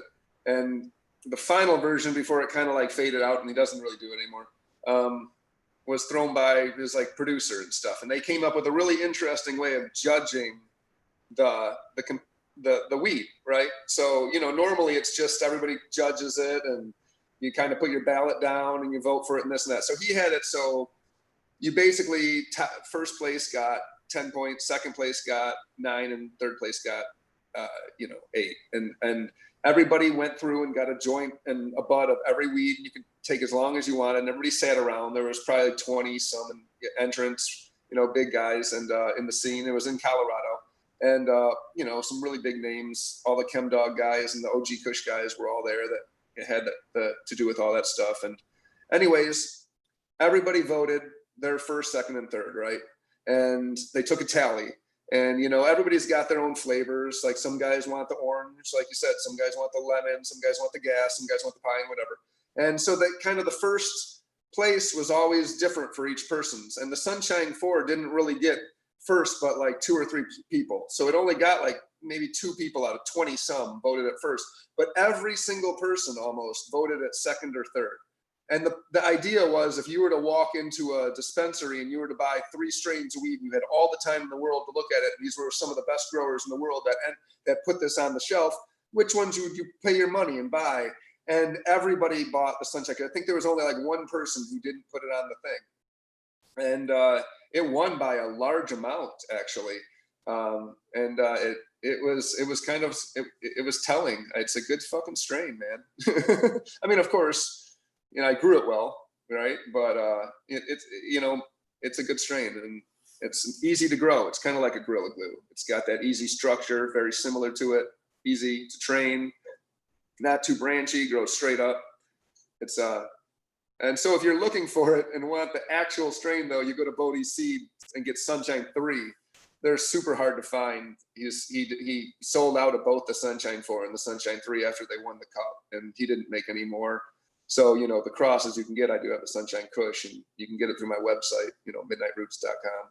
And like I said, Heavyweight Heads are making crosses, and you can find it in different clone shops around Detroit. Still, it'll pop up, you can find it locally, It's a good strain. Keep an eye out for that biatch.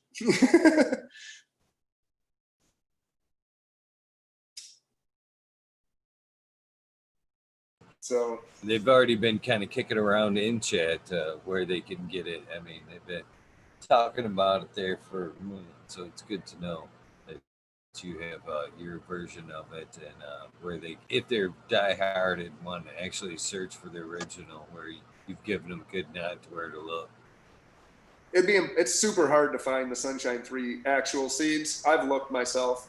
You have to look on those old things. It's an old cross. I mean, it's 5 or 6, 7 years old cross. It's won 3 cups, and my Sunshine Kush did win a first place cup, so it's a very strong representation. The male that I hit it with, the Fire 18, gave it a really solid density. It's already very peakedy Christmas tree grow-like, and it grows really solid. So adding just a sound structure to it was all it kind of needed. A little more growth structure straight up rather than out a little bit, so it could grow more like an OG. And it kept the flavor, it kept the stickiness, it kept the ease of growth, it kept the short flower time, it kept the great cure time too. As you cure it out, it brings out that orange really nice. and there's a gas in the back end from the chem that comes out really nice. The Chem 3, nobody's ever done anything with the Chem 3. I mean, nobody grows the Chem 3. You know, it's it's an unheard of strain. People grow the Chem D, right? Or they'll grow the Chem 91 or the Chem 4, but nobody has the Chem Cis or the Chem 3. You know, those are like the lost ones. So it was easy for people to believe it was a Chem 4, right? I like the Chem line myself. I like the gas. I like your original strain struck a chord to me. The piney gas. That sounds very appealing because that's like my next level there. It's like pine, then gas. It used to be gas, but then pines kind of slapped gas down a little bit. But a nice mix of the two is sounds very appealing. Yeah, man. Hold on, I gotta text somebody. We're live. Oh, we've had much crazier things happen. The other night, me and Endo, Endo 11, who goes by, it's Endo Pharma, is his handle, but it's Endo 11 on Instagram. He hits me up a little bit before the show, kind of like you did a little bit today, but just through Instagram, and he's like, I'm a little shy about talking on the air. So I'm going to go ahead and drop some mushrooms before the show to help me loosen up. And I was like, okay, well, I will match you on that then. And so we kind of both, and you know what's funny is he says, you know, to me beforehand, he's like, well, I don't know if, you know, you're going to, if you say this or not, but I'm going to be on some. And then I was like, okay, well, you know, I'm willing, we'll match up, we'll do this. And then as soon as we get on the air, I mean, as soon as I'm like, yeah, Endo, you want to say hello? And he's like, yeah, and he says, hi, I'm Endo, and I mean, you can find me at such and such. And I just want to announce, me and Eagle are both on psilocybin. And I'm like, oh, great, it's out there now. And there's actually one point that he was tripping balls so bad that he was sweating, and he's like, man, just a second, I'll be right back. And I gotta go towel off real quick or wet my head. And he's like, I'm like, oh, sure, no problem. And he just kind of like ventures off for a minute and just kind of wets his head down and regains his composure for a minute, comes on back. And, okay, I'm good now. We just kind of kept picking up and going off for there. So no worries. A simple text is no worries here. We've seen some fun stuff during the live. Yeah. Taking shrooms and going on air, that's an interesting time right there. It's actually been done a couple of times. Actually, I did it with Tanaze. Do you know who Tanaze is? He's a YouTuber, and he's on Embracing Organics and that. But same thing. He's kind of he's been, you know, back from the war and suffers from PTSD. Hopefully I said that right. I always screw it up. But he uses psilocybin to deal with the stress of that. And so he's kind of known for it. And again, he wanted to do an episode about the, you know, the psychic healing, or, you know, the healing properties of psilocybin, both spiritually and other medical uses of them. So we kind of dosed up that night and talked about spirituality and psilocybin. And so we've kind of had a few episodes that have been pretty entertaining to watch in that aspect. So Yeah, I have a friend that uses psilocybin for his neuropathy. He's got really bad, you know, he's got really bad pains in his feet, you know, and like really bad pains, period, and shit like that, you know.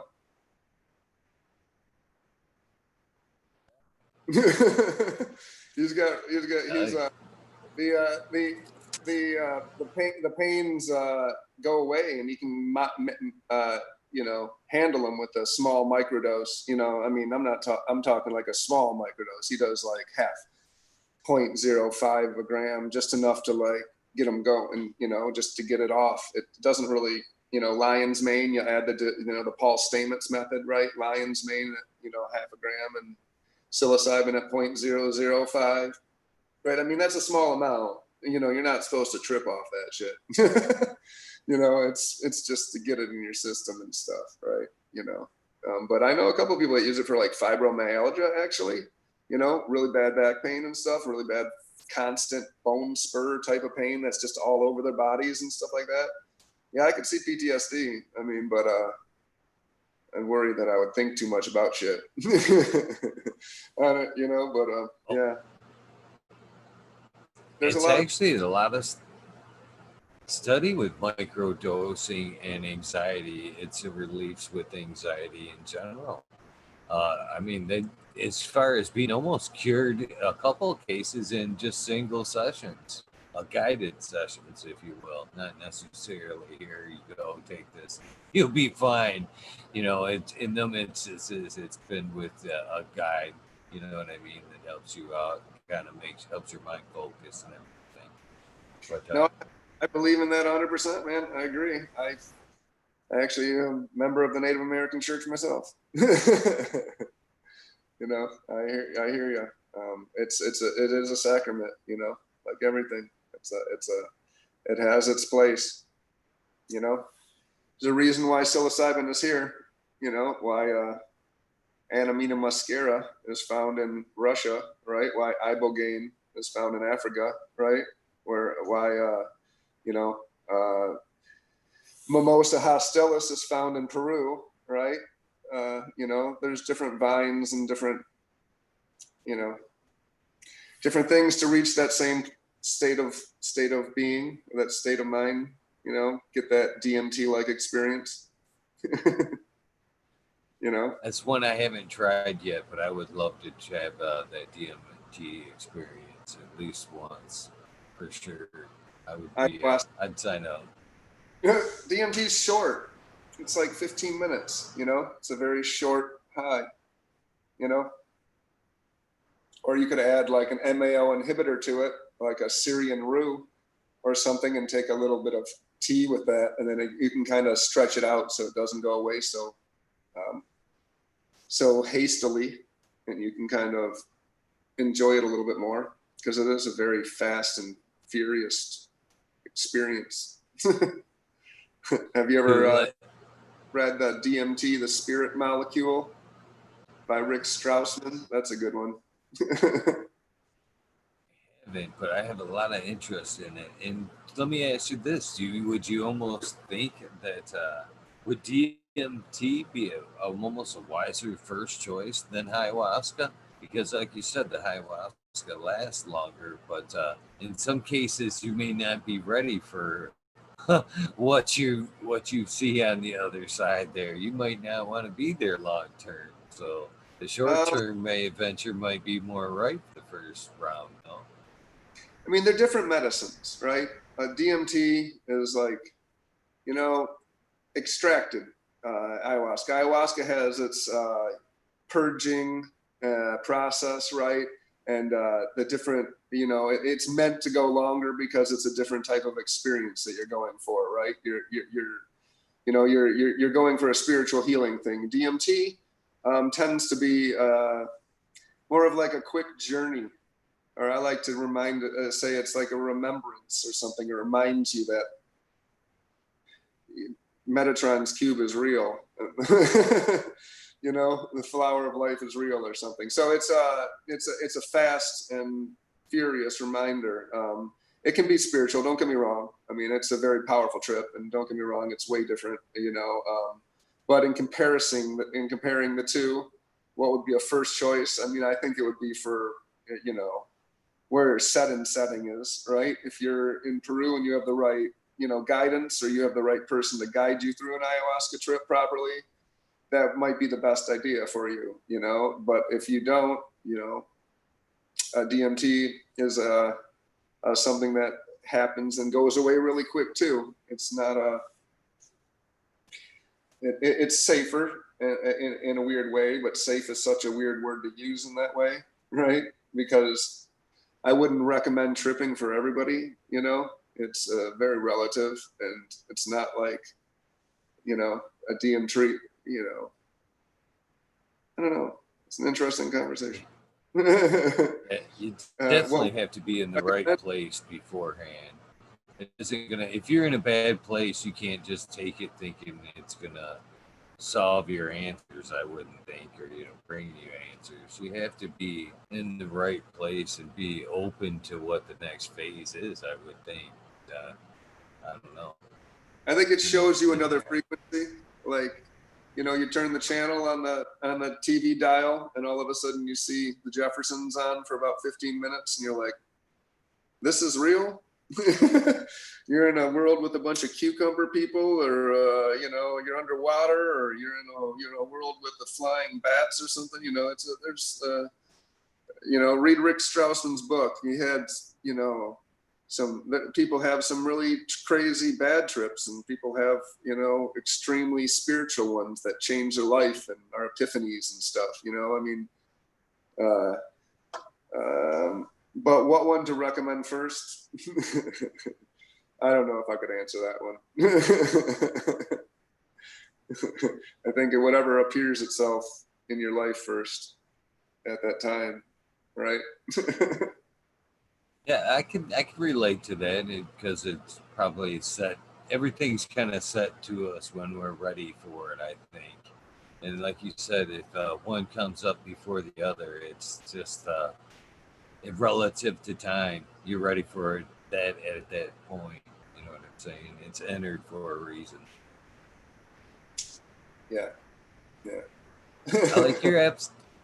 Again, I kind of like the relationship back to the frequency there, and that whole thing. I do believe that when we're awakened in the awakened state that we're in right now, we're just locked into a frequency that or reality, if you will, that is preset. And when we're sleeping, and what we call is a deep dream state, isn't it? Maybe more over our we're sleeping in our body, our minds kind of getting a little distortion from the other channel there, on the other side, and we're just briefly trying to take it in or make sense of it all. I think it's us wanting to venture on, or you know what I mean, but not quite. We keep drawing ourselves back in. We're not ready for it. We're just not ready. Um, yeah, I feel you there. How do you explain sleep? That's the question, right? You were talking. I don't know, man. Is that the time when your avatar driver has to go to his real life, and they put you down to sleep, so they put you in the loop, right? I mean, what is sleep, right? Right? Is it downloading from the Akashic? Is it healing? Do you heal while you do something else, right? Do you disassociate, right? Can you travel while you sleep, right? Can you visit other people while they sleep?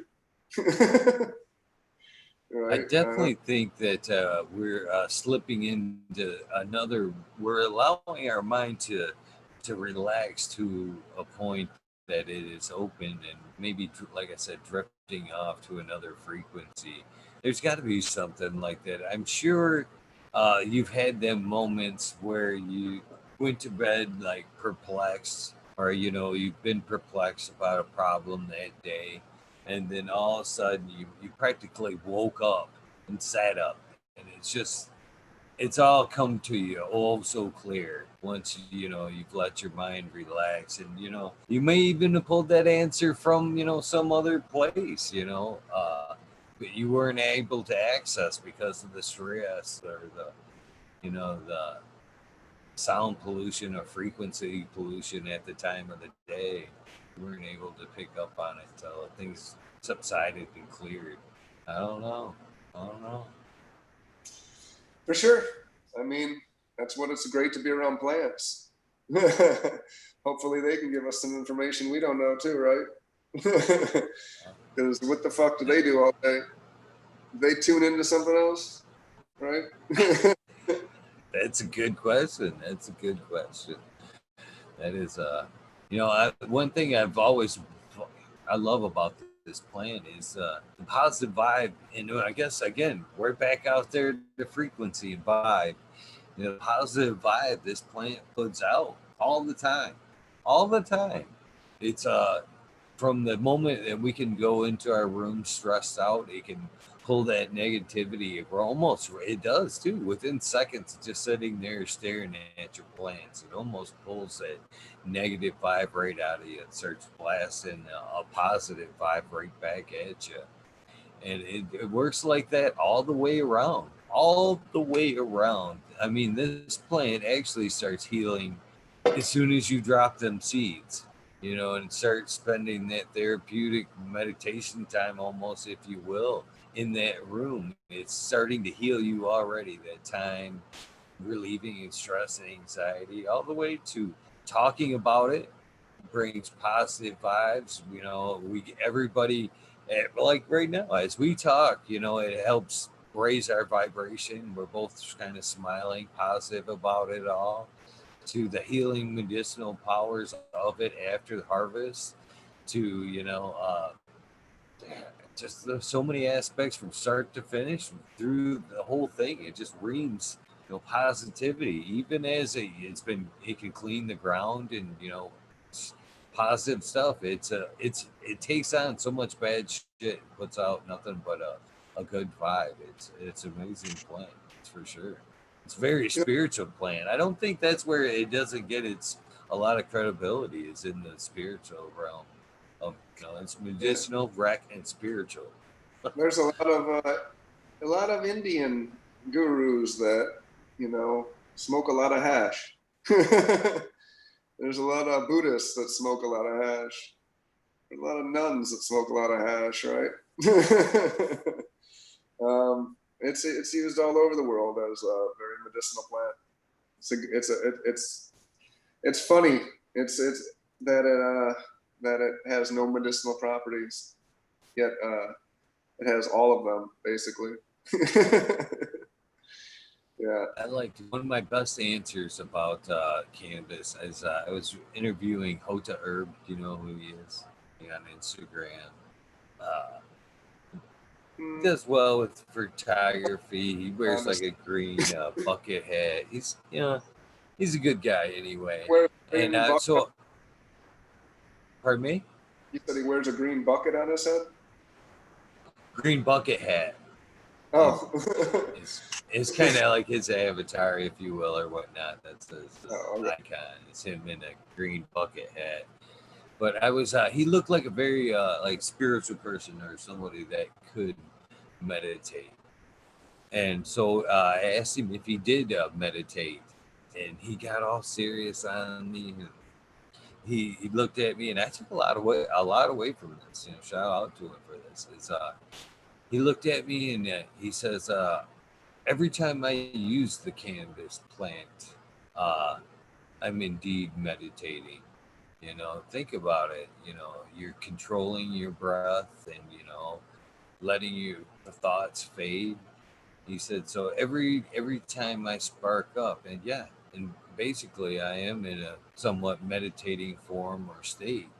Just the fact that I'm controlling my breathing and letting my mind and thoughts escape into a point to where I'm trying not to let anything enter my mind or bother me. So yeah, every time I smoke, I'm in fact in some ways meditating. I had never really realized it like that, but I could see the validity in what he was saying there. I was just missing that aspect of it, and it wasn't until uh, you're aware of things that you could correctly apply them. And what I took away from what he told me there is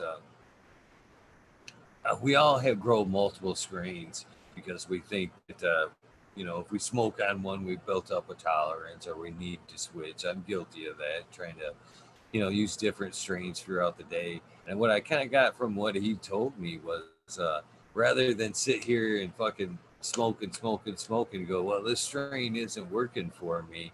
I almost need to, like he suggested, step out of the element and use the medication correctly, rather than smoking and being in the same environment expecting it to alleviate whatever I'm trying to escape from.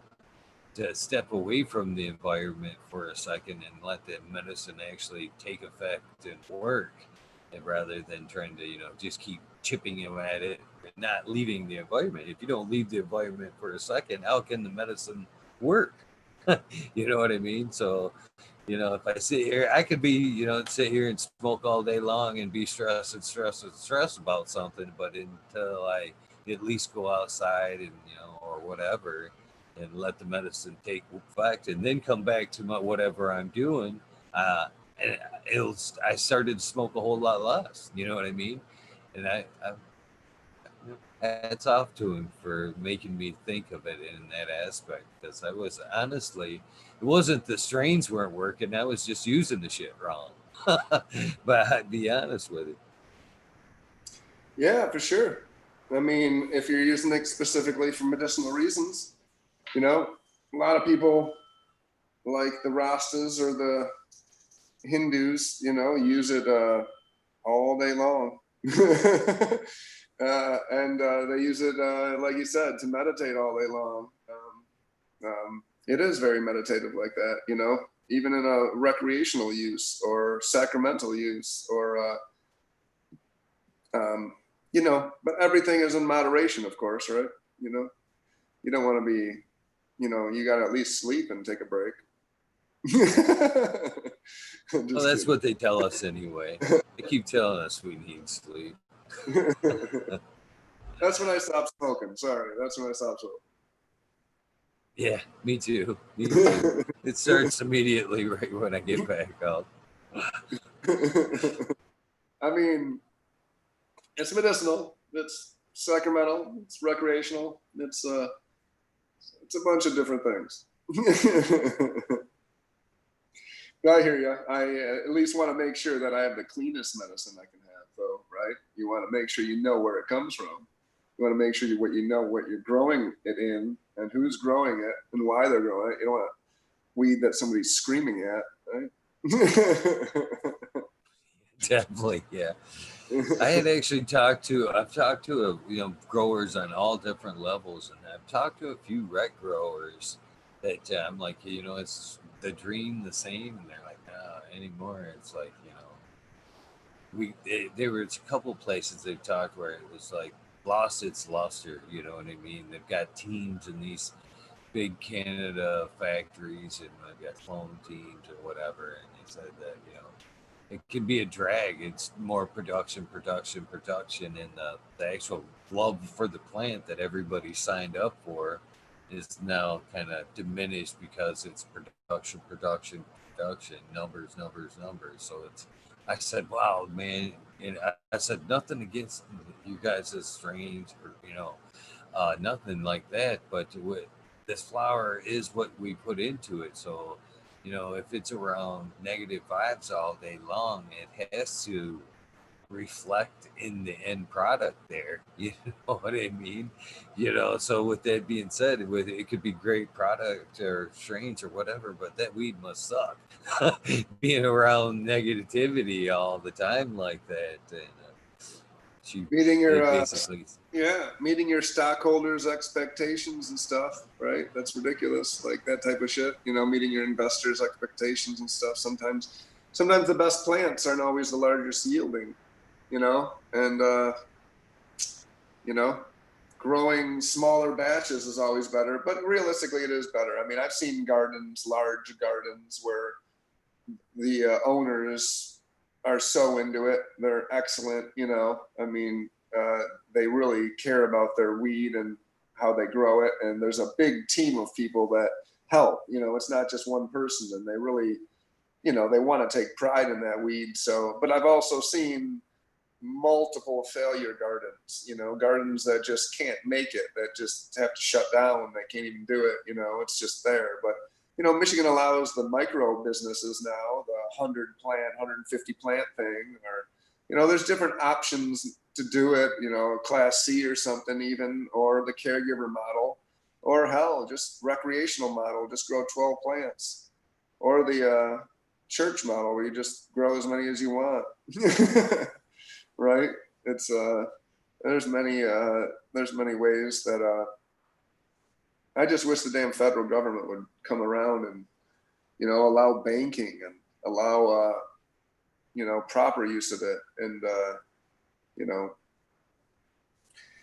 it is sad seeing some of the large commercial grows. I mean, some of them can barely pass any sort of test and stuff, and they have to put their shit through, you know, ozone generator machines or X-ray machines or, you know, shit like that, and they can't even pass a test, and then it ends up coming out tasting like, you know, burnt toast and shit like that. You know, it's a tougher than you can going from the closet to huge grows too. So some of the people don't have the experience they want either. And then if you don't have the right mindset and you're trying to do it for money, you're bound to fail, right? But if you got a good team, right? You know, if you got a good team, you can make it. That's about the best way. You got to have 20 people that are on board to make it work, right? There's some good teams in Michigan, you know, and in the other states, obviously, but there are some shitty ass ones, right? Right. Oh yeah, for sure, for sure. So you know, obviously being an 11-time winner, you're doing something right, and I can see for one, it's the passion that you have for the plant. I can tell by the way you talk about it. You know, how we've talked tonight that you have a genuine love for the plant, and that takes you in itself a long way, especially in cup entrance. You know, there's got to be a love in what you do, and you care for that plant. But can you tell us a little bit about you know, your processes? You know, what? How do you grow? Do you grow in soil? Sounds like you probably are organic system guy, but I could be wrong. I have grown almost every way from organic to deep water culture. I'm trying to explore maybe a no-till method soon, but I mean, honestly, right now what I'm growing in is cocoa. Especially my main stuff is cocoa, all just straight cocoa with like can of newts, some CalMag, and you know, you just give the plant what it needs. I mean, I'm not doing a fully organic garden right now, and my last couple of cup wins were not on the fully organic garden, and including the one with the Sunshine 4 that I went out to Colorado to do it. And it's funny, we talk about nutrients and growing and stuff, because when I won that one that we talked about earlier with the Sunshine, the first two, you know, they go around and they said, okay, third place, you know, I think it was T, the guy who made the lemon G. Tell us what you use. You know, he had like earthworms that he fed his own blend of kombucha to, and you know, so they could, you know, have the purest earthworm castings you could ever have and mix it in and stuff. And then the second guy, you know, was, you know, using eggshells that he grew himself, and you know, I mean, the whole 9 yards, fully organic. And I respect them 100% for doing it, and I'm, you know, I do grow like that in my own vegetables and stuff, but when my, you know, larger ones, I use cocoa. And when they finally asked me what I grew in, and I said canna and cocoa, it was like crickets in the room. Like everybody dropped their glasses. They're all like, they like look aside. You know, like I did something wrong. Like, did I do something wrong? I just won the contest. Like I don't know. I don't know. It's not bad weed, obviously. You know, like you know, if you give the plant what it wants, you know, again, like I said earlier, I think there's more to growing. I do, especially growing higher end weed. I don't think it's instantly like that. You know, it's like dogs. If you go up to a dog show and you walk up and the dog just did backflips and did a twisty circle and ended up going through the flaming hoop and coming out, the first thing you do is walk up and go, damn, what did you feed that dog today? Right? I mean, like, you don't ask them, you know, you're like, I don't know, I gave him some Jolt and some Red Bull. And he fucking flew through the ring. I've never seen him do that before. You know what I mean? It's like, there's more to that. Like you have to pay attention to your plant. You have to train the plant. You got to provide the right environment for the plant to grow in. That's really the key. You got the right temperature and the right vapor pressure barrier and the right air conditioning and the right growth. And you got to train that plant properly and pinch it as it's growing and train it from vegging all the way up and understand that plant, how it's supposed to grow and what it needs. Yes. There's a lot of ways to skin a cat, and I think that if you have everything in order, you can express the plant fully. You can explore those tastes and express them, right? Especially with organics and especially with synthetics too. Hydro. People, I've seen some really, really good hydro shit too. They all give different flavors, of course, and you're going to express different parts of the plant.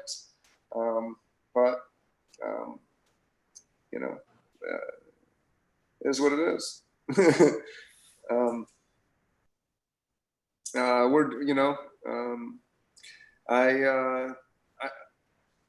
I don't even add anything to the cocoa right now other than like a myocorazine, during transporting, or like the micro Jordan, I think, product we're using right now is what I was using. But there's no secrets to my grow style. I have nothing to hide.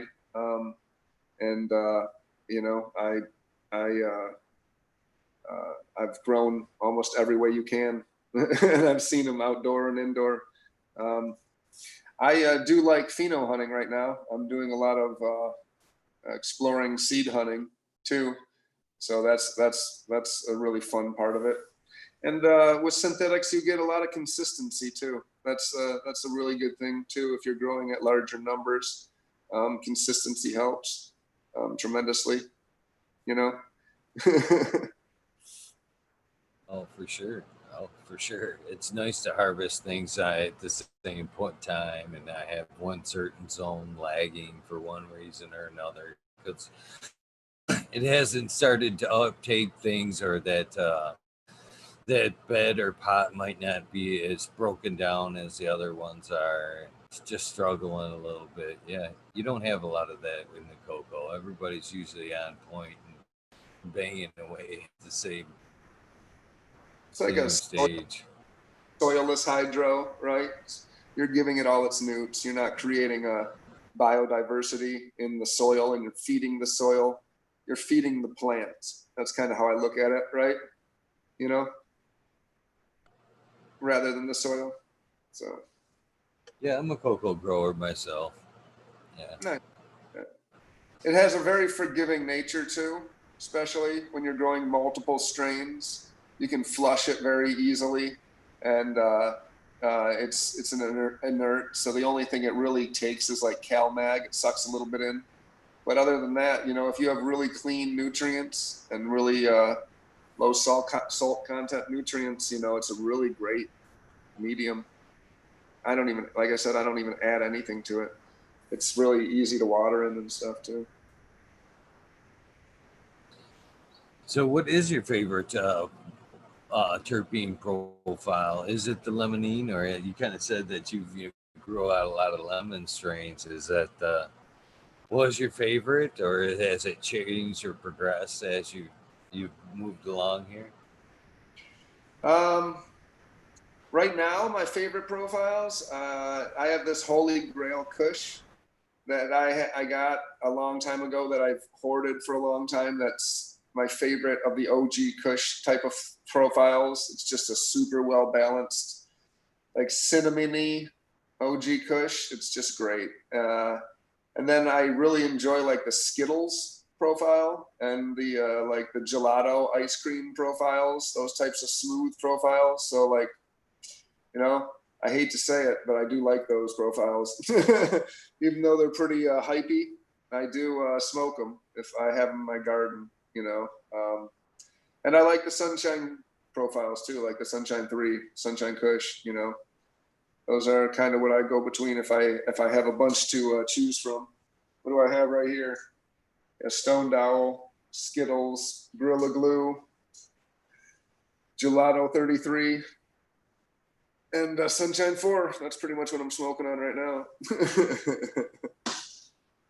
It's a pretty nice selection, that's for sure. Nice. I'd be happy with that laying around for sure. Sure. Got some So nice is there? some nice rosins here from Yeti Stash, right? I've been hitting. This is the Durin. It's really nice. I got the triple uptake Stone Owl little dab rig that Space Castle made. That's Not a badass rig. Badass rig. Just You want to take a dab? do I Got want the to rig handy and everything? Sure, I'll take a dab. Will you take a dab on air? I don't really usually do that. I'm not sure. Why not? I got the torture. Take one with you. Usually I have a dab song, but I don't have it ready. Let's see if I can. There we go. I'll heat it up for a second.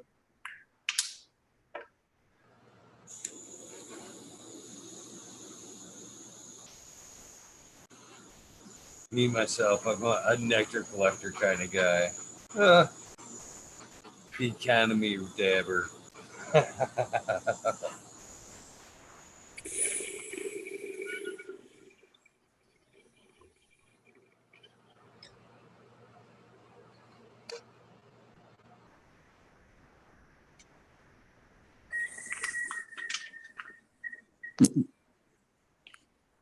That's pretty tasty. I've got a little bit of watermelon pie from Guest House. Yeah, this is Legend OG. There's some Legend. Nice. I tell you the one concentrate that I've had this last year that has really struck my fancy was Fagroli had Indigo Daydream there for a minute, and that stuff was wow. That stuff was really, really, really nice. That's always nice. Find a fucking killer flavor. Indigo Daydream. Do you know what that is? I've never heard of this cross. That is the strain name. It was actually I forgot who brought it to him, but it was like a collab project. So it was like a limited type thing, and oh man, it was so heady. It was like it had a floral pine kind of profile to it, but it was so clearing, man. You took that, you could have been like just mind twisted right up. You just take it in, and it kind of fogged you for a second, just a quick second. And as you like exhaled, it just like kind of swept out your whole mind, just kind of cleared it right up, and you're like, oh yeah, that's what I was thinking about. And oh man, I hated to see it go, to be honest with you. Somebody, Sequence 3 from Michigan Bros Grow Show, hounded him down and actually got a cut of it. I'd actually love to find me a cut of that Indigo Daydream. That'd be pretty sweet. From the extract was amazing. I'd like to see what the flower would look like. So. There you go. Nice, nice. I did bring some special shit to show you today. You want to see my special Magars that I brought? Of course. You know that I partner up with John Carlos, right? He makes the Magars. Are you familiar with the Magars? Yeah. Right. So we got that. He made a bunch of these 24 karat gold ones. Holy shit. That's got to be better than an 8 there, huh? This one holds like 9 grams. Nice. Yeah, it's like got like 24 karat gold gilded on it. Yeah, comes in its own little box now. The Tiffany blue little thing like that. They're basically these like this. The regular Megars with the rose petal tip, right? It's got like a rose petal mouthpiece. These are our shells, right? You can get the shells and you can pack them yourself with their little presses, right? You can get the press, pack them to the shell. But yeah, these are John Carlos finally moved to Michigan, and he's now working. We've got these on the market finally, so we're using my leaves to make the. And we get a bunch of hemp leaves, and we get a bunch of leaves from Apothecary Genetics in Ann Arbor, and you know, we've been collecting leaves all over the state, basically making the agars out of them, removing the chlorophyll and the nutrients, and making these interesting little things. Basically, on the market, we got these 3.5 gram and the 1.5 gram ones, right? When did these become an idea? When did you start putting this into fruition? John Carlos is the guy that created it, right? He's out of California, and I basically found him because I was looking for a guy that did cannabis cigars, and I was kind of unhappy with like the current Canagar way of it. I don't know if you ever smoked a big Canagar, but they like kind of burn your fucking mouth, right? They're just hot. That big hole down the center, they get hard. They're not my personal favorite smoking experience. So he was making the shells that you would pack, and the shells therefore didn't have the wet leaves that went over the cylinder, because you make like the cylinder with the press. Both ways do the same thing. They make the cylinder with the press that has a skewer in it, right? And it comes to like a cylinder with a skewer, but we put it inside the shells, and then that way it opens up and it makes it easier to smoke, gets better smoke, more airway. It doesn't have the wet leaves wrapped around it, so it doesn't develop mold between the flower and the leaves on the outside. And we use an actual glue that we use rather than people use distillate or HTFSC to glue it together. And that's not glue. That doesn't really work. So we hold ours together. And John Carlos came up with this idea because he's a 4th generation Nicaraguan cigar maker, and he kind of came upon the technology to remove the chlorophyll by accident, and you know, started producing them. And I don't know, now they're where they're at. Hopefully we'll get them, you know, out so we can have shells to everybody on the shelves. But right now we're using them to pack magars and make pack magars on the Michigan market. So he's loving it. We can barely keep up with orders. He's making them so fast. It takes him good 3 weeks to make a shell, so it's not easy. They're handmade, you know. If you ever try to make a shell with a leaf, it's not the easiest thing to do. Without it cracking or splitting or anything, you know.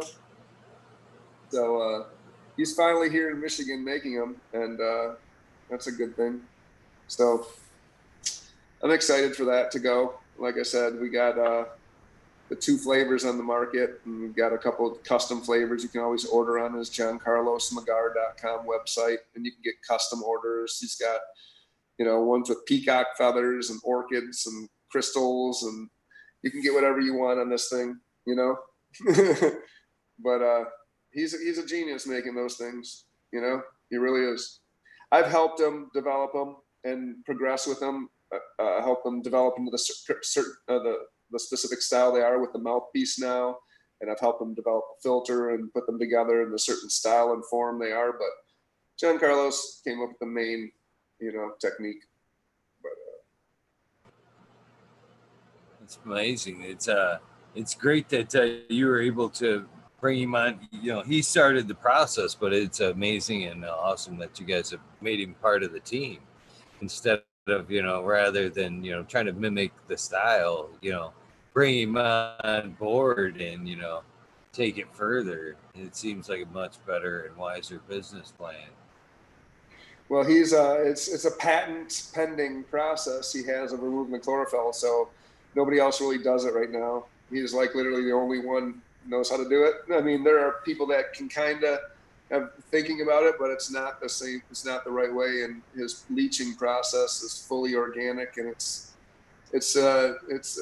I'm happy to be on his team. And yeah, the way that we came upon it is really interesting because he was in California, and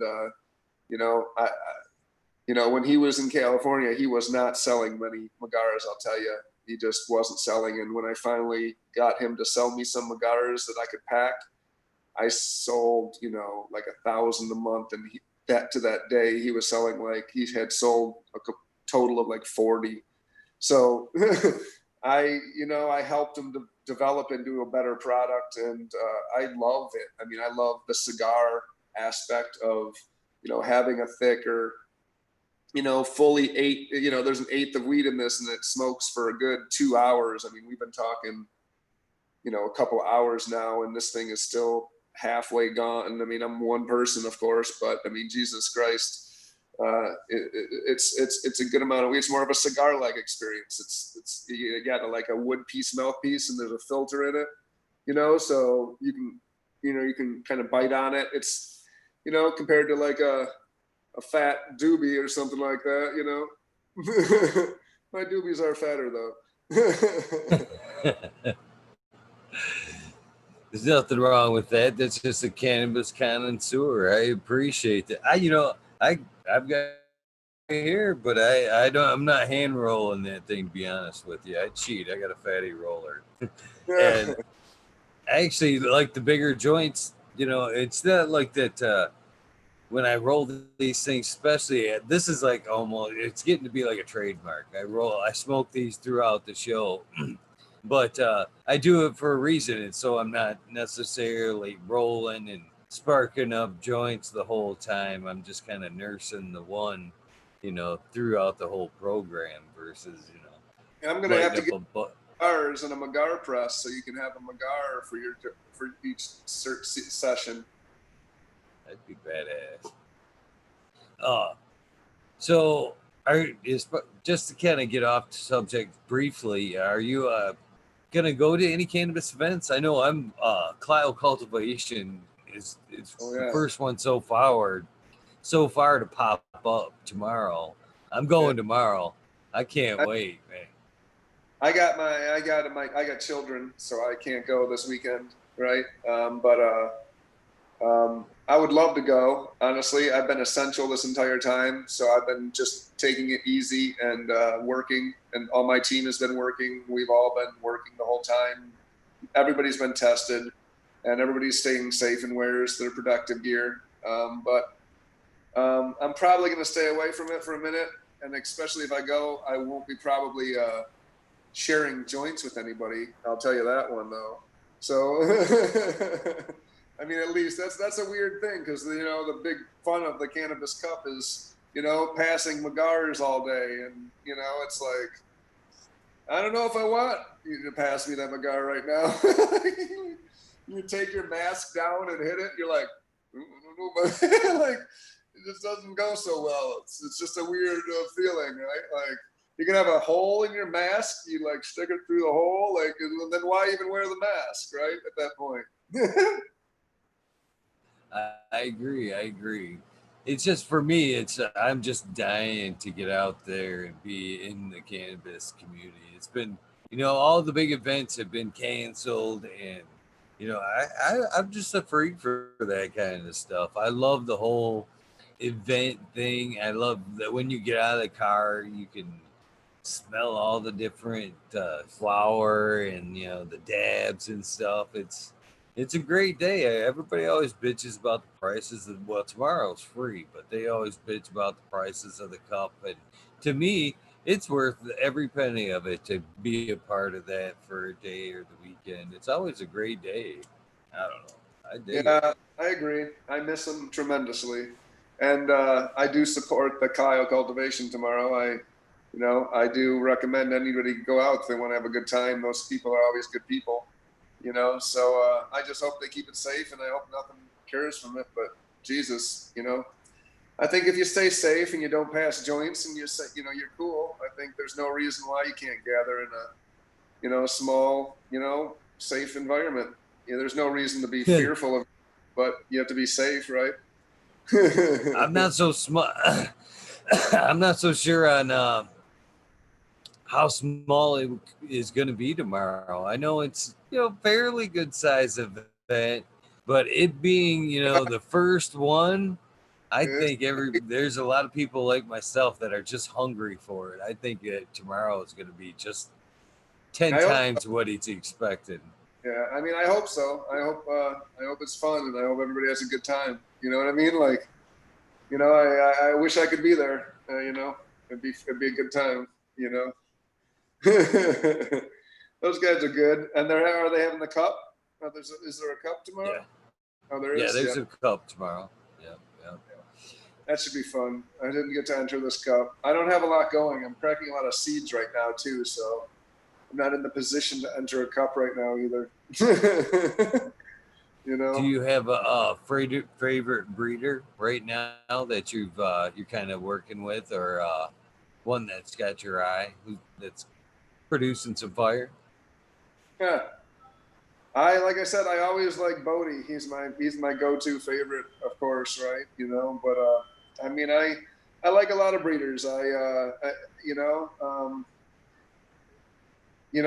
plant does its job, and if they do their job doing the right way of breeding, you can get a lot of really good stuff from really small time local Michigan breeders to the largest breeders in the world. If they take the care of what they do and their shit, even your buddy down the street can be a good breeder, and you can find stuff. Seed popping is really fun, even with F1s and stuff. You get a jackpot, and there's always fun stuff cracking seeds. It rarely hurts to crack seeds. Unless you're going for 1,500 plant goals and shit like that, then you don't crack too many fucking seeds all the time. But yeah, I find it. I don't know. Go ahead. Sorry. I find it super refreshing for a person that's in your situation, a little bit larger scale grow, if you will, that you're not trying to chase the hype bullshit. It sounds like you're very open-minded on where the next gem could come from, instead of just nailing down that hype bullshit. That's very refreshing, because that's one thing that I'm definitely afraid of, that the rec market will bring here in Michigan, is a singularity or a very big slim down of what's available, because big money will only put their money behind what's popping and what's fresh at the time. I'm afraid that's going to really lock down the market into a few shitty strains, until people like yourself that are willing to sway away from a little bit, that the bigger names, to find something that's going to stand out, something new that's going to fucking stand out and take you away from the rest of the market there. No, I appreciate that. Now you got to realize the hype is sometimes really nice and good.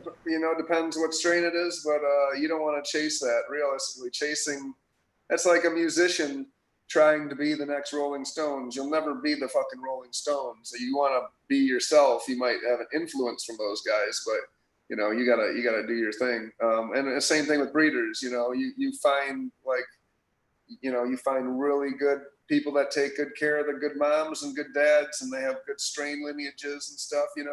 Some of the bigger breeders are great. I mean, guys that are involved in the huge corporate ones. I mean, I've always liked DNA. I mean, I hate to say it, they're super corporate, but I've always liked them, and I've always got great inspiration from them, even when they were small time guys. I knew them when they were winning the cups back in early days, and then guys like Exotic. He's killing the game with his following the hype train, right? He's doing his runt crosses and his everything under the sun. He's killing it and got all those strains. But I do like, personally, I like chasing land races, and I like, like you said, following the flavors that I really like. And like you said, that's why I really liked your terpene thing idea, because finding those specific flavors in the weed, you never know, could be in the next hype thing, but usually isn't.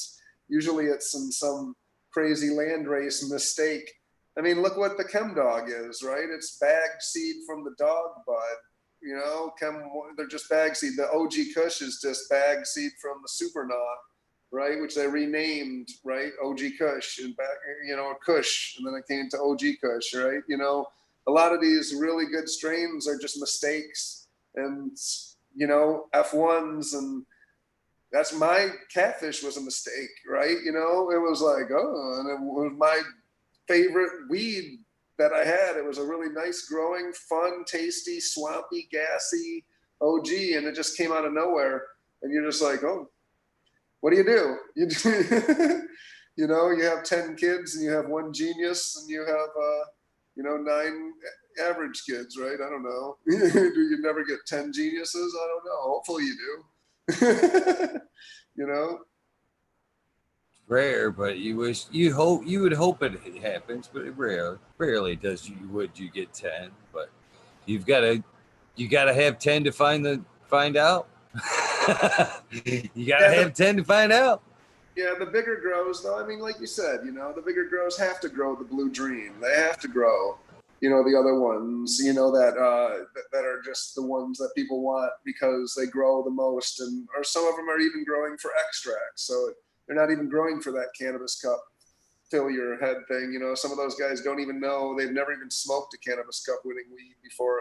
They have no idea what that weed tastes like and does to you, and the effect of a really, really, really good buzz from a really good grower. You know, they have no idea, you know. And there is a lot of money in everything, just like tomatoes and apples. I have an apple orchard, you know, and I watch that happen with apples, right? You know, right now Honeycrisp, right, is everybody wants Honeycrisp, and it's way more expensive for a Honeycrisp apple than it is a Gala apple or a Yellow Delicious apple or a Macintosh apple, you know. But do you keep those around? Do you keep the Macintosh apples around? Do you keep the Galas around? Do you keep those around because they're not as good as the Honeycrisp? A lot of people say, fuck it, I'm just growing all Honeycrisp because I can sell that shit for way more than anybody else can sell it for. So all I'm growing is Honeycrisp. But you lose the apples that taste like cotton candy and the apples that taste like a peach, you know, and those apples that make the cider,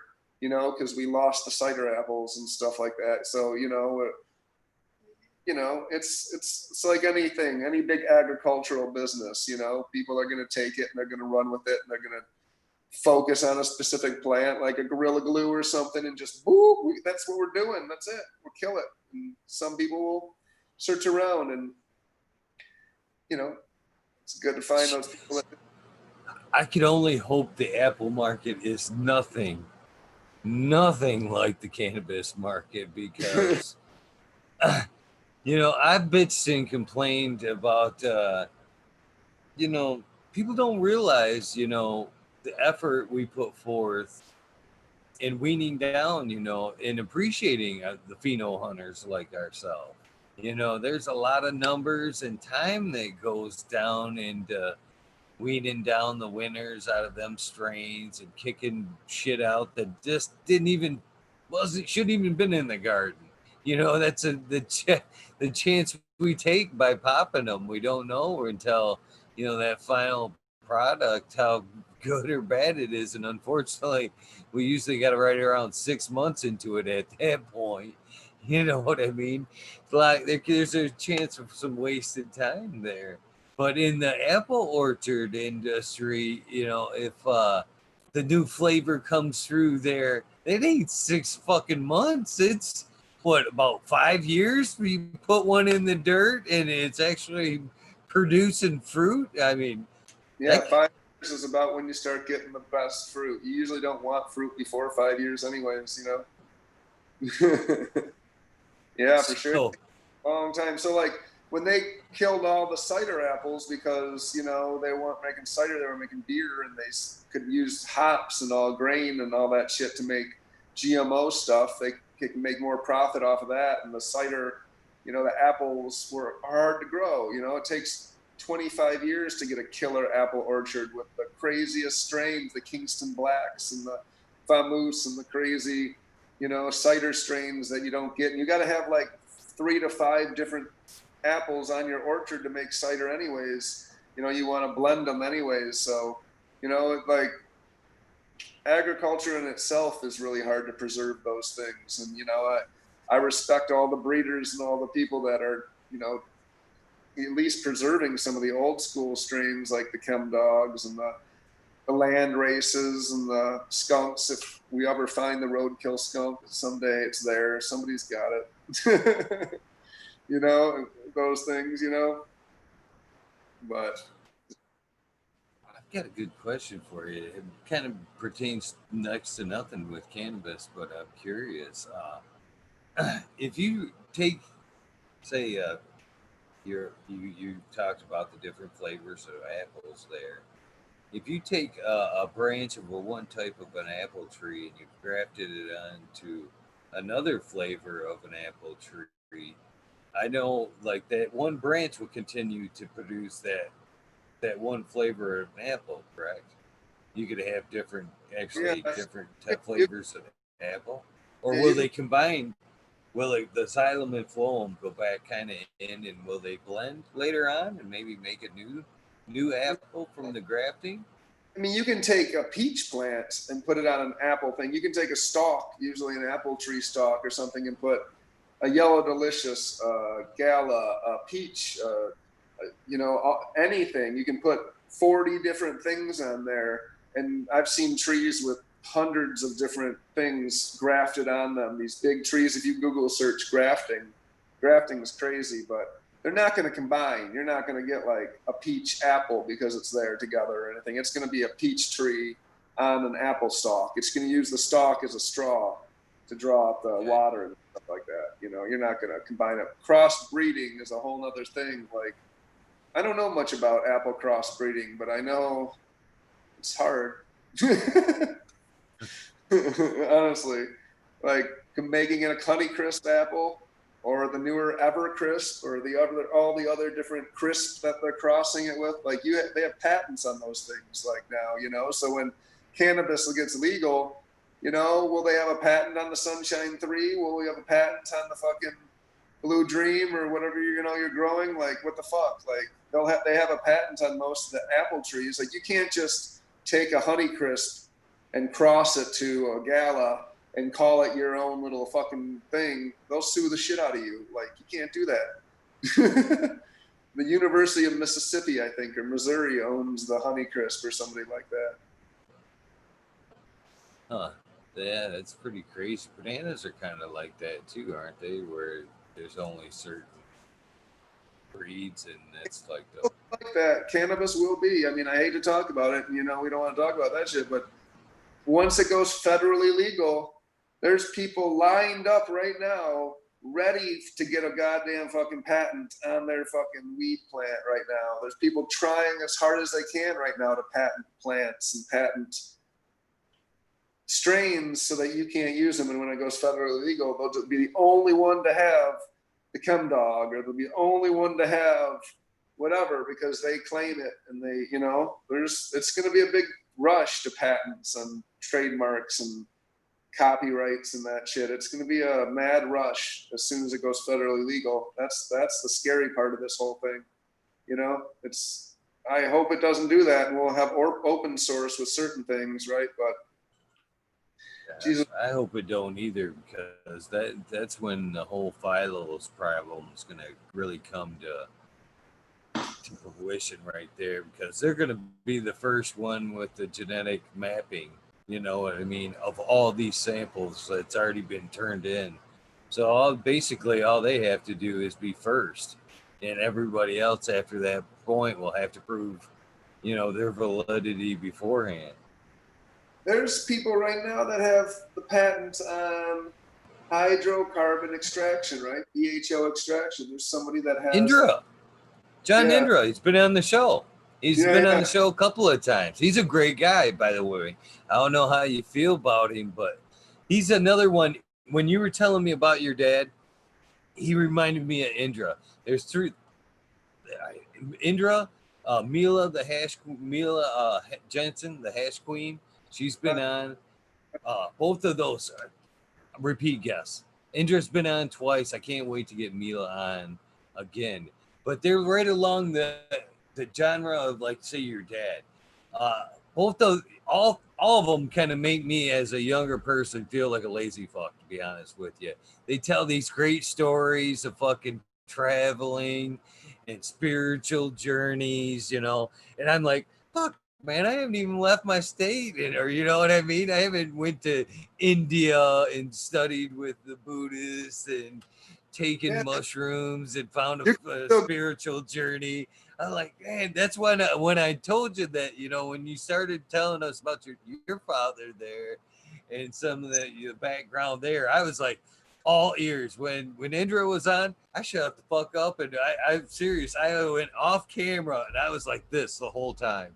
Whole time Indra was talking about his spiritual journeys and stuff. I was just fascinated. I love hearing them kind of stories. So you yeah, must say, your dad must have been an amazing guy. yeah. It only happened like a couple years, right? He was a good person and all that, but you could still go take a year or two away, take a voyage away. It's not that long, and then come back and have stories up the ass. Those voyages, hell, you could probably do it in your backyard. But you I can't don't do that. think they'll be as good as stories, though. I got lost in a tree for 6 months on mushrooms. Yeah. I think they'll just take me away. It'd be really go to Afghanistan now and travel with the Maharishi and all those guys, and it'd be really hard to do that now. I don't think you could. I don't think you could do those things. I mean, the journeys now are a little more paid for, right? The journeys that are like that are hard to find, like the backpack through Europe shit and stuff like that, right? Like those are hard to find nowadays, right? Even the paid for bullshit like that isn't. I don't think you're gonna get the soul fulfilling journey through a paid or guided journey like that, like you would have, like the parents did in our older generation there that lived it genuinely. They were there for a genuine purpose, and it was heartfelt. I don't think that paid. I'm gonna just take off and have somebody guide me through Europe is going to be the same thing by any means. Yes, I agree with what you're saying, but there still are the hidden gems out there. You can still get those journeys. You can still find them. You just have to know the gems, right? They're hidden somewhere, and they're usually not the ones that you find in the yellow pages, right? Is there still a yellow pages? I don't even know anymore. But I tell you what, as far as that goes, I may not make it to India, but I found a couple good sources of people over there in Colorado that say they could take me to some fun desert trips. As far as maybe the DMT and Hawaii ayahuasca journeys go, that strike me as very interested. So I might take a trip to Colorado. I might not make it to India, but I hope to at least make it to Colorado in the desert, check out some shit. Yeah, well, good luck with that. I hope you're the best. Right. Yeah. Right.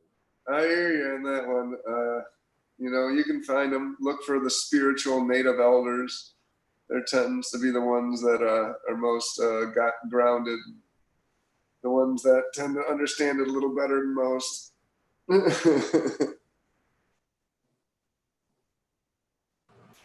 So, how did you? Man, there's so much stuff that we could go over that we're not going to be able. I hope that at some point you consider on coming back on and hanging out again, because this has been pretty fun interview.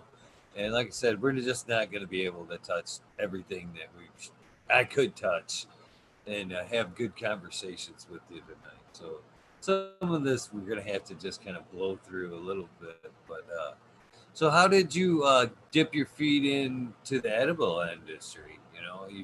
You were kicking ass with flowers, and did the mygars come next, or was the migars come next, or was it the edible end of it? You've got No, your bases pretty well covered. I learned how to do distillation a while ago, right? So I learned wiped film distillation and hydrocarbon extraction, and I had some flour, and I learned how to distill it, and I wanted to do some stuff with it. So I had a couple of different options. You know, we made a couple of different products, and I love chocolate, like you said, and we made tons of different flavors, and I've had a bunch of different chefs work with me, and we've developed a whole bunch of different concoctions. We now even have a sugar-free one, but that one was for a while good. I've been doing that probably now 8 years, you know. So I mean, we have 12 flavors and the sugar-free one that we just released. So we have a large selection, of the largest selection on the market, and we have really high quality chocolate, all handcrafted with, you know, really good fruit and toppings. So it just stuck. It's something that, you know, I was very competitive in my flour, the best way to put it, right? I'm really picky, and a lot of times it only ended up in certain shops because it was more expensive than others sometimes, and people would pay more for it at certain places, right? So, you know, I paid more to grow it, and at the, you know, and and it's higher quality, and the chocolate bars don't have that competition so much, right? I can make a chocolate bar, and I'm not competing with the owner of the shop's flour. He wants a chocolate bar on his shelf, you know. He's like, sure, I'll take your chocolate bar on my shelf. You know, maybe I won't take your flour because I've got my own growers over here, whoever so-and-so flour grower is for their shop or something. So I just developed another product that I could get on all the shelves and not be so competitive with. Right?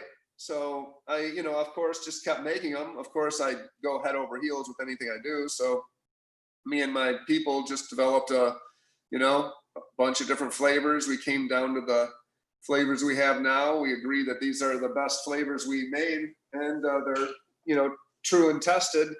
And I love them. We have basic flavors of just, you know, milk and dark to cherry, and, you know, we have cookies and cream. We have white chocolate flavors. We have strawberry milkshake. So we have strawberry, we have key lime, which is green chocolate. We've got s'mores, which uses a lot of toppings. You know, we have marshmallows and graham crackers on it.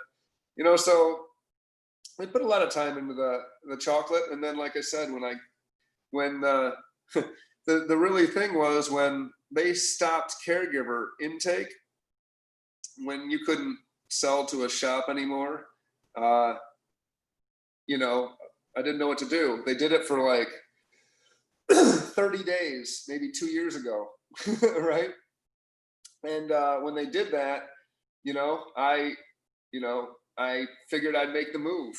And I approached a licensed facility, Choice, at the time. So I wanted to keep my bars going because they were doing very well in the shops, but I thought all the shops would shut down, and I thought everything was going to shut down and change. So I made a solid agreement with Choice, and they take care of me.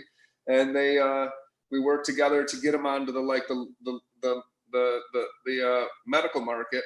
And we worked on that. Obviously, the caregiver market changed quickly right back. So you could now, again, sell your shit forever, and you can still sell your flour till October.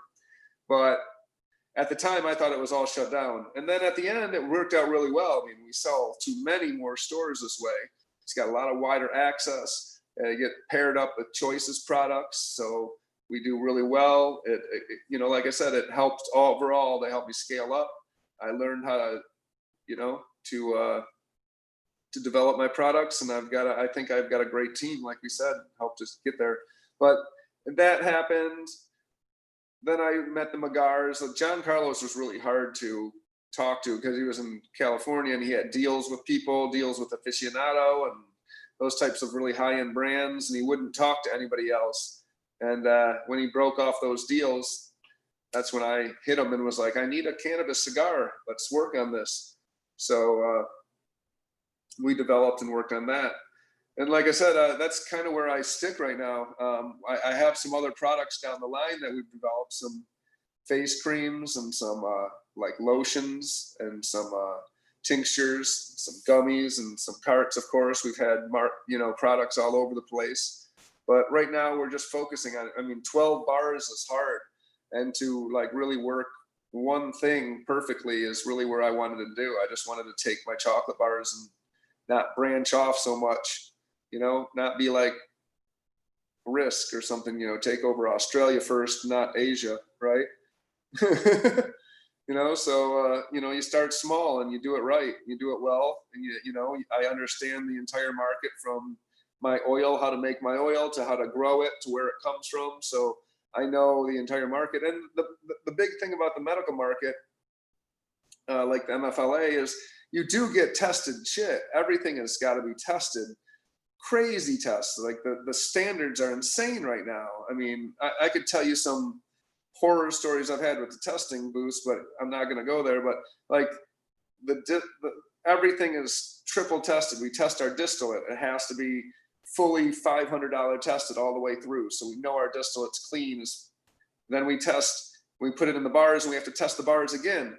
$500 test. Boom, you got 2 tests for that one product. And so everything you're getting there's nothing that's ever like black market iffy. Is it clean? I don't know. Let's use it anyways. That type of black market shit you can get. It's guaranteed. So the medical market gets what they want, and the rep market is getting that. So I do appreciate that whole line, because when you do scale up, you do have to get your oil from other people too. You can't produce it all. I gotta get some water from my drink.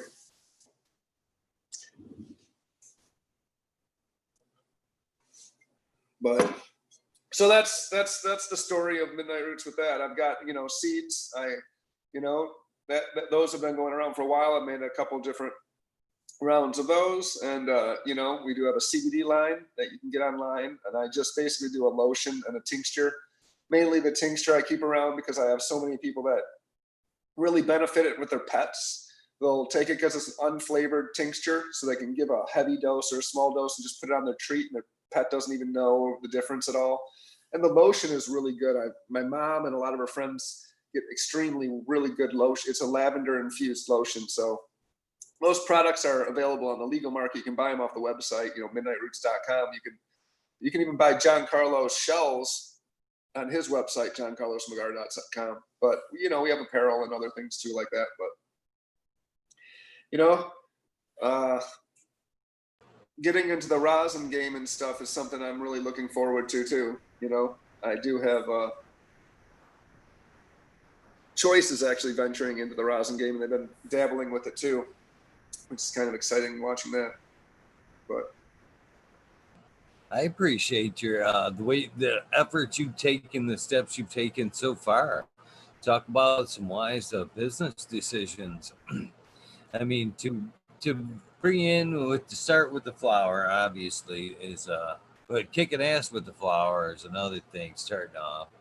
But I appreciate your efforts into the dipping your feet into the edibles, which in my mind is a safe market, and it's a huge part of the market right now. I mean, at one point, well, shake your head a little bit. Let me finish, brother. Let me finish. No, At one point, the flour was dominant, and then the edible concentrates, dipped their market and dropped that way down. But if in the total aspect of the market, edibles is very present and growing. Especially as the older crowd and rec comes into play, them older crowd, it's going to that's going to, I believe, be their method of injection or ingestion first. Is a little bit of cookies here and there. They don't want to be smoking in public. They'd rather try it. So I think that's a wise move there. But the thing I really enjoy about that effort there is you like you said, there wasn't a big competition market there. it was hard to, especially when what you're doing. I love good chocolate. It's especially cannabis chocolate. Them two things go well together, as it is. But I enjoy the chocolate side of it. But my way I think it was genius here is it's like you said, it's hard to compete in the flower market for one. It's so it can, like you said, it can vary from the grower just not wanting you to come because his strains are so much bomber than yours, or it could be like you said, you just got to have a little bit more for it because it took a little bit more to grow, more time, whatever. So it can be harder markets to break into. Moreover, I just don't trust the whole processing system as of yet late. I'm not too keen with packaging and the whole supply chain. If I were in your boat, I would be definitely worried about distributors sitting on it too long, or shelf life, which ultimately reflects on the brand. You know what I mean? As it sits there on the shelf and it may not move as fast as the others. There's that degradation period, and it may not be as good as it was. But with edibles, you don't have that's long-term storage. You know what I mean? And Well, easier market. well, edibles And is in proper dosing too. I mean, realistically, my aunt who won't smoke because she doesn't want to be smelly like it, doesn't want her fingers to stink, well, can take a sixth of a piece and chop it up, one piece and chop it up into 6 pieces and take a small sixth of one piece, and that's all she needs for the entire day. And that there's a chemical in chocolate. I think it's called andamine. It combines with chocolate and weed. It's like mangoes and weed too combined, and chocolate and weed really work together really well. And the edible, as you know, an edible treats you different. It's not going to get the same psychoactive high as smoking a magar or a joint or a dab. It's not going to get you there. It's going to be on more body buzz, and it's fucking discreet too, right?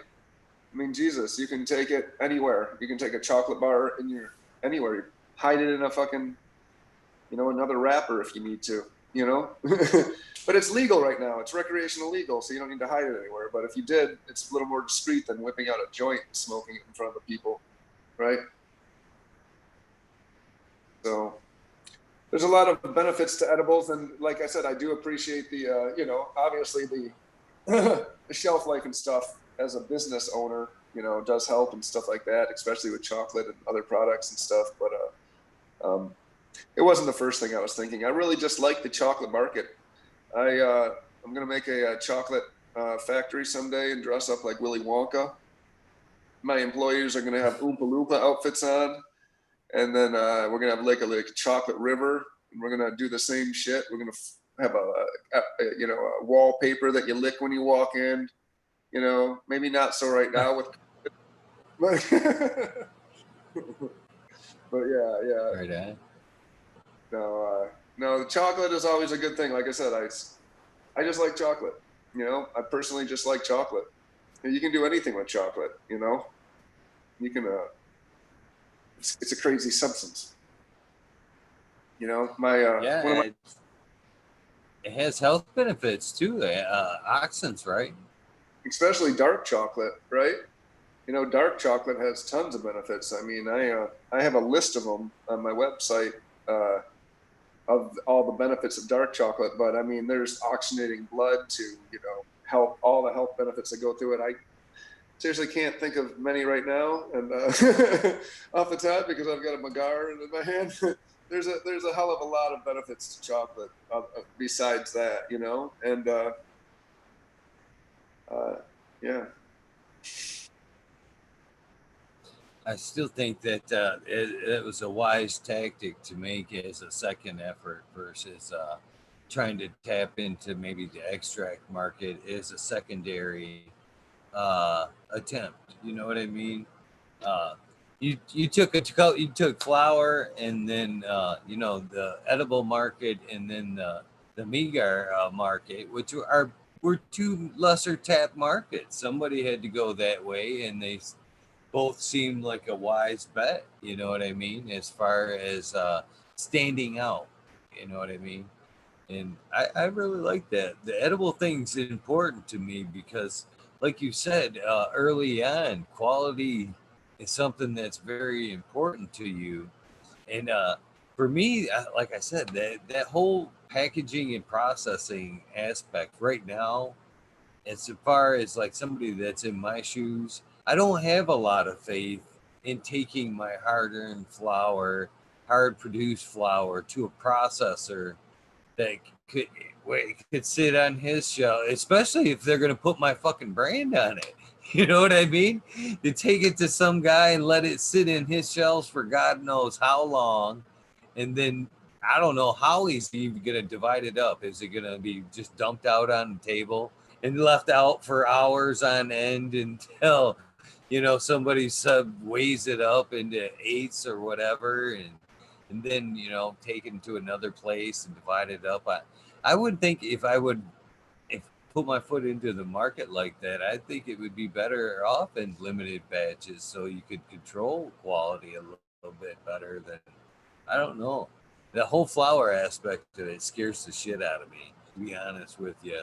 So the safe aspect of being able to quality control and the shelf life seems very appealing to me. Putting out a product that I could set on the shelf for months on end, distribute it from store to store, and know it's going to be the same across the board, and it's something that somebody is going to come back and go, yeah, that was good as shit. You know what I mean?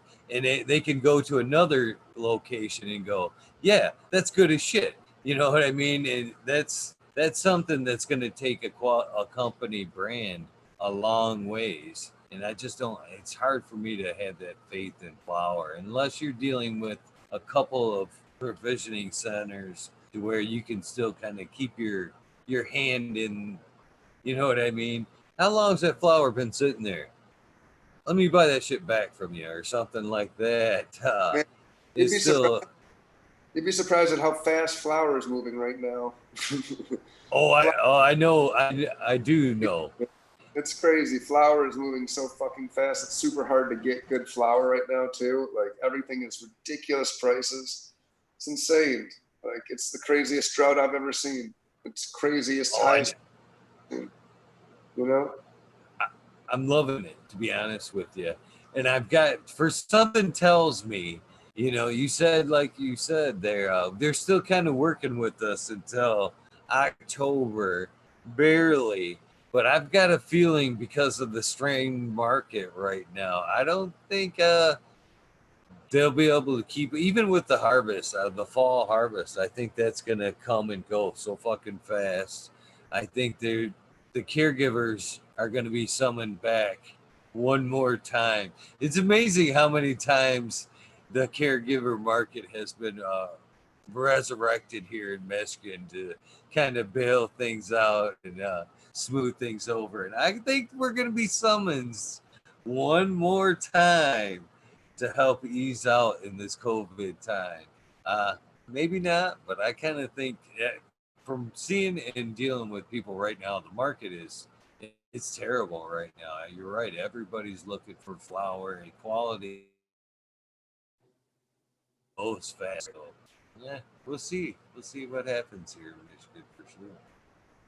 How do you feel about that as far as somebody in your and more of a well-established market? How would you feel about the caregivers being summoned back into play one more time? Oh yeah, I'm 104% for that. I mean, I think they should allow unlimited plant counts for everybody. I mean, they should just allow it. There's not enough weed out there for the demand even yet right now. Especially, it will filter itself out. It's like allowing everybody to grow an apple orchard. Anybody and their mom can put an apple orchard in their front yard instead of the grass. Every single person could put 12 trees in their backyard at least and have an orchard, but nobody does it, right? It's not going to be like that. If they were to allow plant counts, just doesn't happen. Like, it's just not going to be like, oh, everyone's got all these plants. It's like, it's going to even itself out. I think that the caregivers, I think they should still allow oil and everything into the market. I think there should be an open market for that stuff. I mean, I think the plant counts are crazy. The 1,500, 500 plant counts, they should easily be upped to 20,000, 30,000 plants. I mean, as much as you can grow, as much as the market demands. I mean, until you can meet market demand, then it doesn't matter. The market's going to level itself off.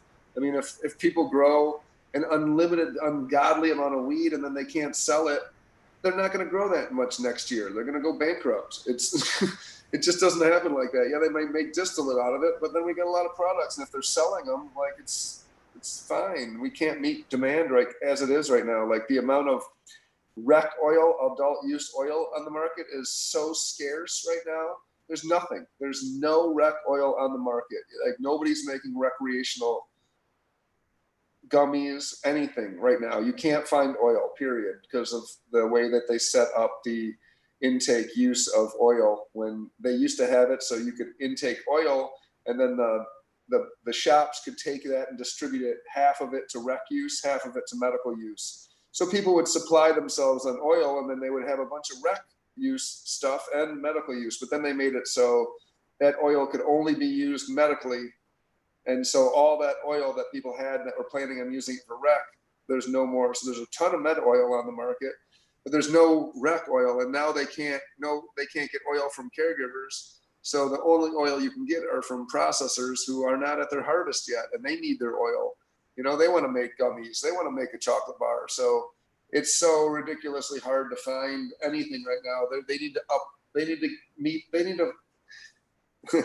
to realize that this plant is safe, and they need to allow the market to demand, you know, what it is. They need to honestly federally legalize it and allow market share demand. It's an essential business right now.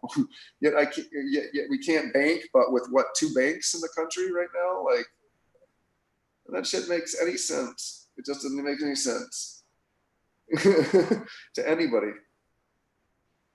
Right? No, it doesn't. And I never thought we would come this far in cannabis, to be honest, in my lifetime, much less to see it deemed essential. That's still blowing my mind. If anything good, great will be remembered in out of this COVID thing, I think that in my mind, I'll be like, yeah, it was pretty bad, but remember deemed essential with that cannabis, right?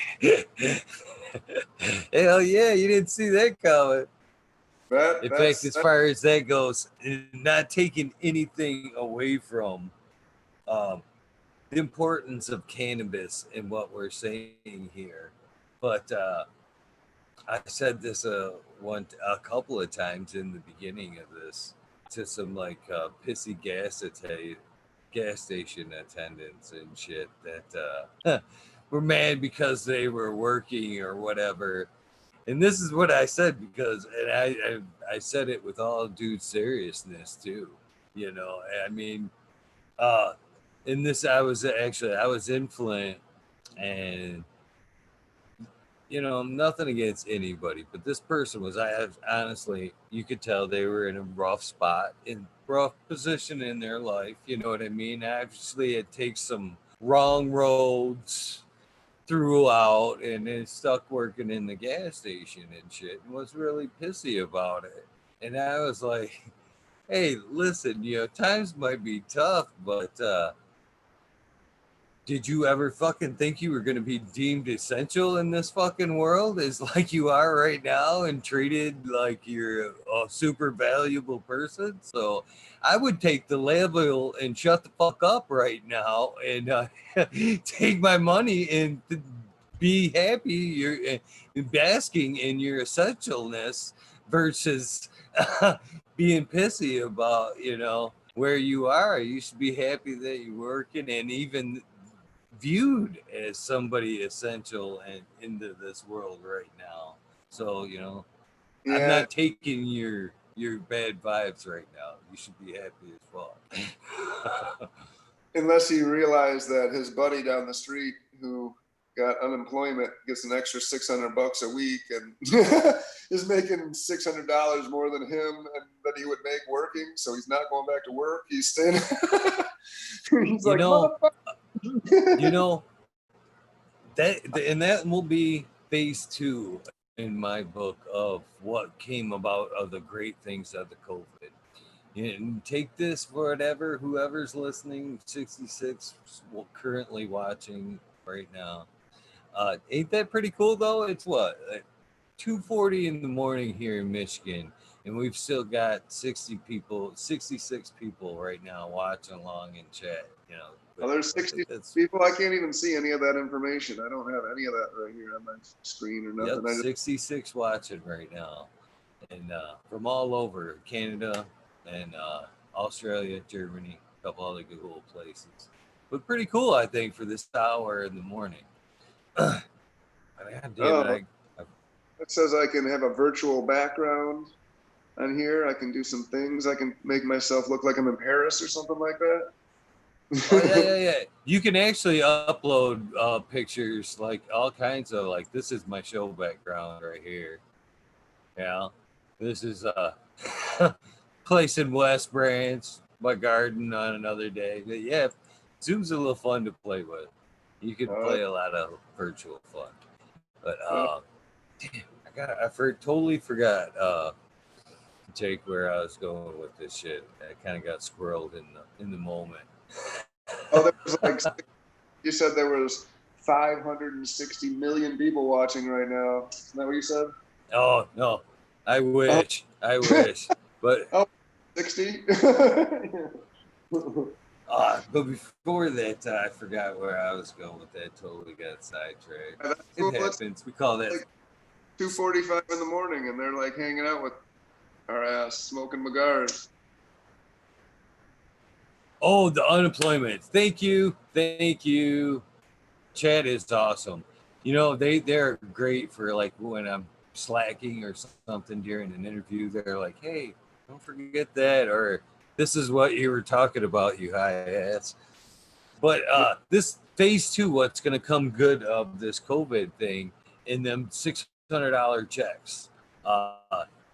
It sucks. I hate to see them issued out. I think it's making a lot of people fucking lazy. But this is the plus out of it.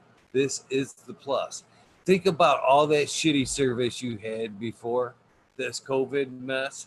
All them people that were working and felt entitled and didn't necessarily have to do their job because, you know, I want $16 to work at McDonald's and because whatever. And you know what I mean? You know what's happened since this has happened, and the people have gotten them checks and chose to stay home because that money's more worth it. And then there's the people, you know what's happened? The people are at them fucking jobs are there because they want to fucking work and they're fucking happy to be there. And that's, you know, what's gonna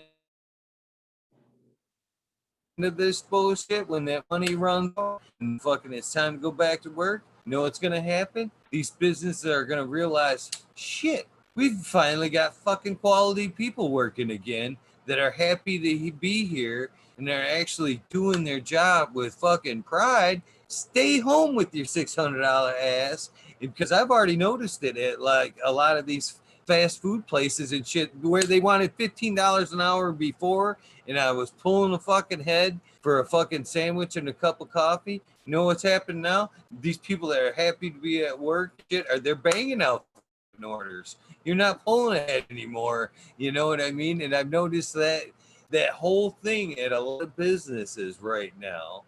That is exactly what's going to come about this great customer service. People that are happy to be at their jobs it's going to be a more pleasant experience for the business in the latter end of this. You're right. I mean, my people that are working, have been working through this whole thing, are happy to be working. You know, they are. You know, we're you know, we do take pride in our jobs. We do like being there. I mean, maybe burger flipping is a little harder to, you know, enjoy, but you know, some people do like you know, take pride in their work, and that is a good thing that hopefully will come out of this. I agree with that. Oh yeah, them jobs most definitely will. Even the burger flippers. You know, there's something to be said about a little bit of being grateful for that job. It might be, you know, it might be flipping burgers, but you'd be grateful for making that dollar and feeding your family, and that says a lot in the end. You know, just being grateful. You said that just because you're happy to have that check, you puts more effort into that burger. I'm happy to be here. My family's gonna eat. I got shit in the bank. You know what I mean? You take more pride into that versus, you know, more entitled. Oh, I'm here. They should give me $20 an hour just because I showed up and I'm smiling. You know, that I think that's all gonna fade with this, you know what I mean? All them jobs are gonna be filled with people that are grateful for the opportunity to be there and feed their family and for the right reasons. And people are going to be at work for the right reasons versus just a spot needing to be filled. And I think that it's going to be a little sunshine at the end of this when we go to the stores. That we're going to notice that smile. Can I help you? And not, hey, can you tell me where? Oh shit, aisle 6. That ain't gonna be like that. It's gonna be back to that. Yeah, it's right over here. Can I show you? You know, that type of atmosphere is gonna come back around. I think. Yeah, I mean, people do come together out of chaos and stuff, right? Like it does bring people together, shared suffering. Uh, we are all going through this at the same time. It is, I mean, Jesus Christ, the casinos are closed down right now. It's something I never thought I'd ever see. Like the casinos shut down. That's a lot of money a day. The NFL shut down. The NBA. That's some crazy shit. You know, and that's some intense stuff. Entire shutdown of everything. I agree. It's a weird time. So when it comes back, people are, you know what I miss the most is like the concerts, man. Jesus. Oh yeah. When we get the first concert. Who are you looking forward to seeing this year? I don't know. I had tickets to Rage. I had tickets to Yeah, that's the one I wanted to see right there. That is exactly the one I am completely bummed at will not take place probably this year.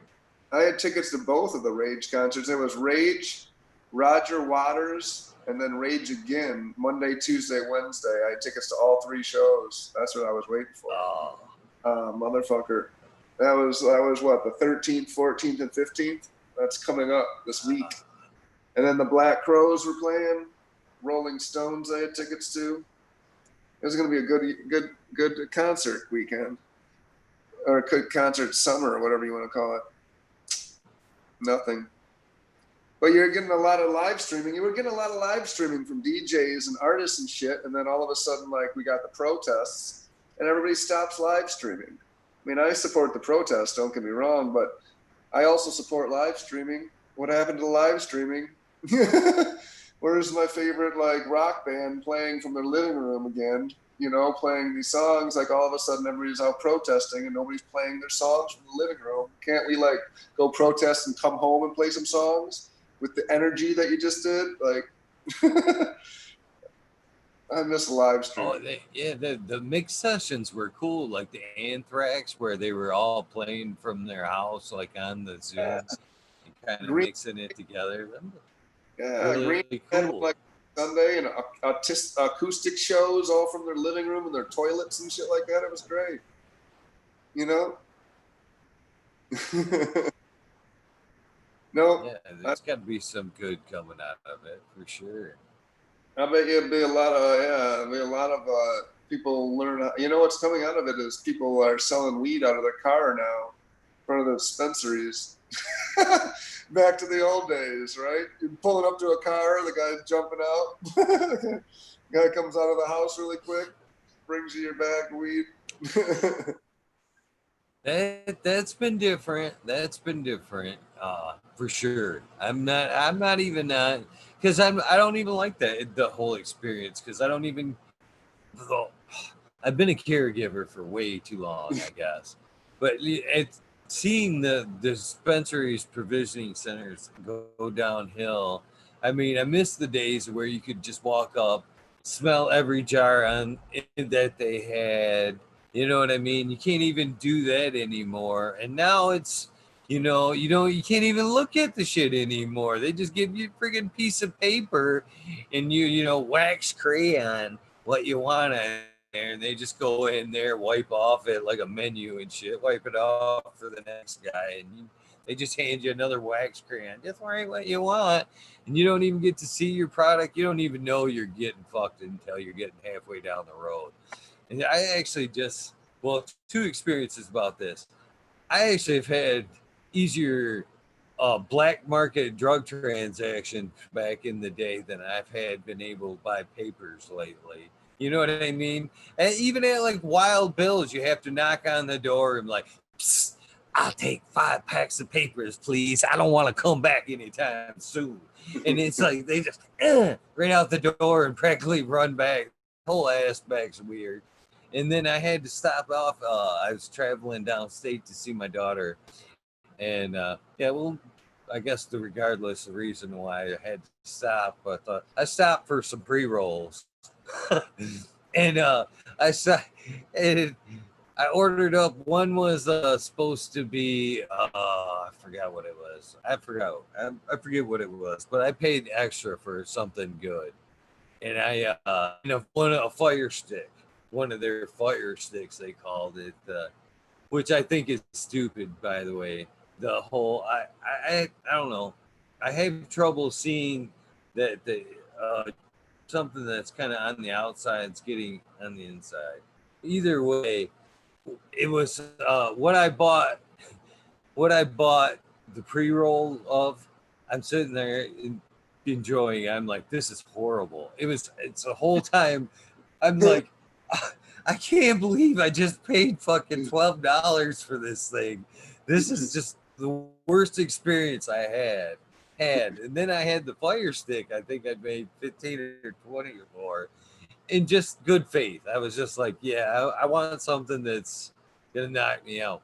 And so I was so disappointed by the one. I got into the fire stick, and it was actually the terrible experience I had, which obviously was shake. There was no bud in that pre-roll at all. It was straight up shake. As a grower, I know what I'm smoking, and that was shake. It wasn't even shake, it was sugar leaf.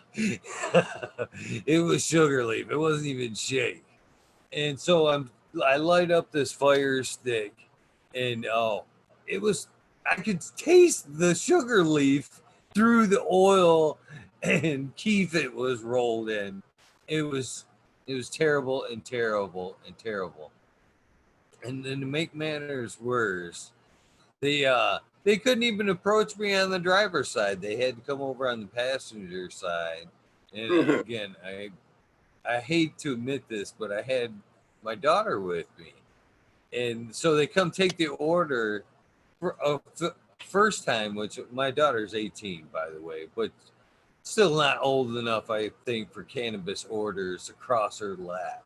So they hand me the shit, and then the next time they come out, I purposely roll her window because they were coming over there. I'm like, no, come over here. But I just thought that left me in a bad place that they were willing to, That's weird. go over that. You'd think that they would be coming to the other one to like stay away from you for COVID or something. Like, why would they do that? That's weird.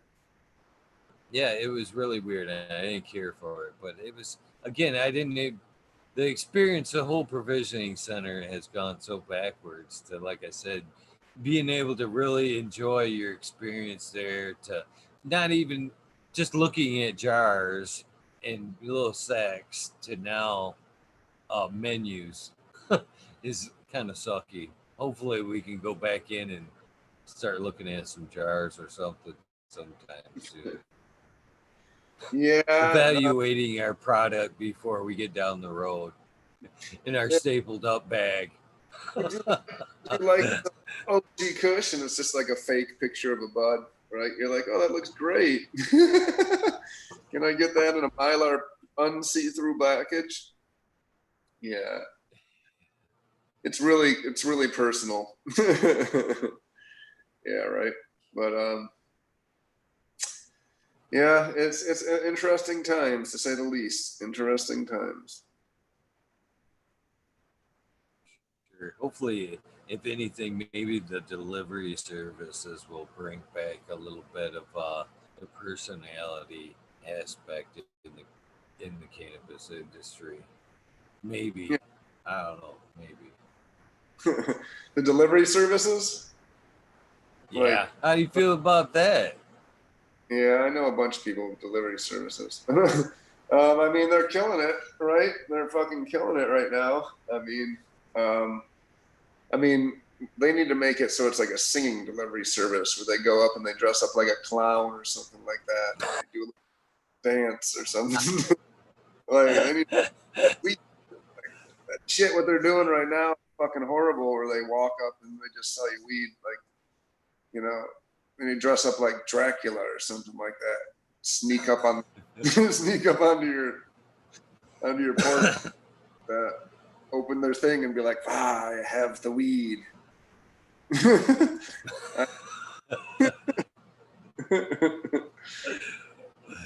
delivery That service, is funny.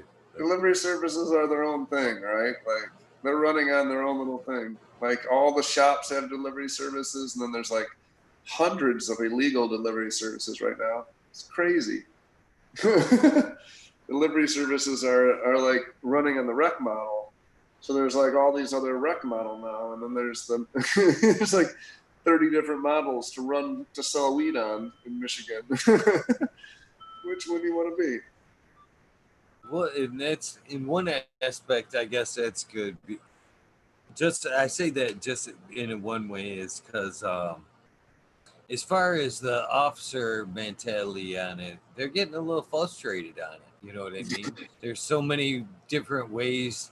There in a lot of aspects when it comes to cannabis. I've noticed that some law enforcement is just took the tack with it that I'm done fucking with it because you know what I mean. There's so many defenses on it anymore. It's getting harder for them to actually prosecute any kind of case because of the rec versus medical laws. You know, and with that being said, I was frustrated. To be honest with you, I had Josh Covert from Covert Law on, and we were picking his brain, and I'm, so, I was like, so should I be concentrating more? You know, with my on the medical, staying medical, or should I, you know, maybe just be happy with my medical grow? What he said, what really kind of bummed me out because as a medical grower and it's trying to utilize the plant is like we should be, you know, as healing and you know spiritual or whatever you want to say about it. We're kind of trying to do it for the right reasons, I guess.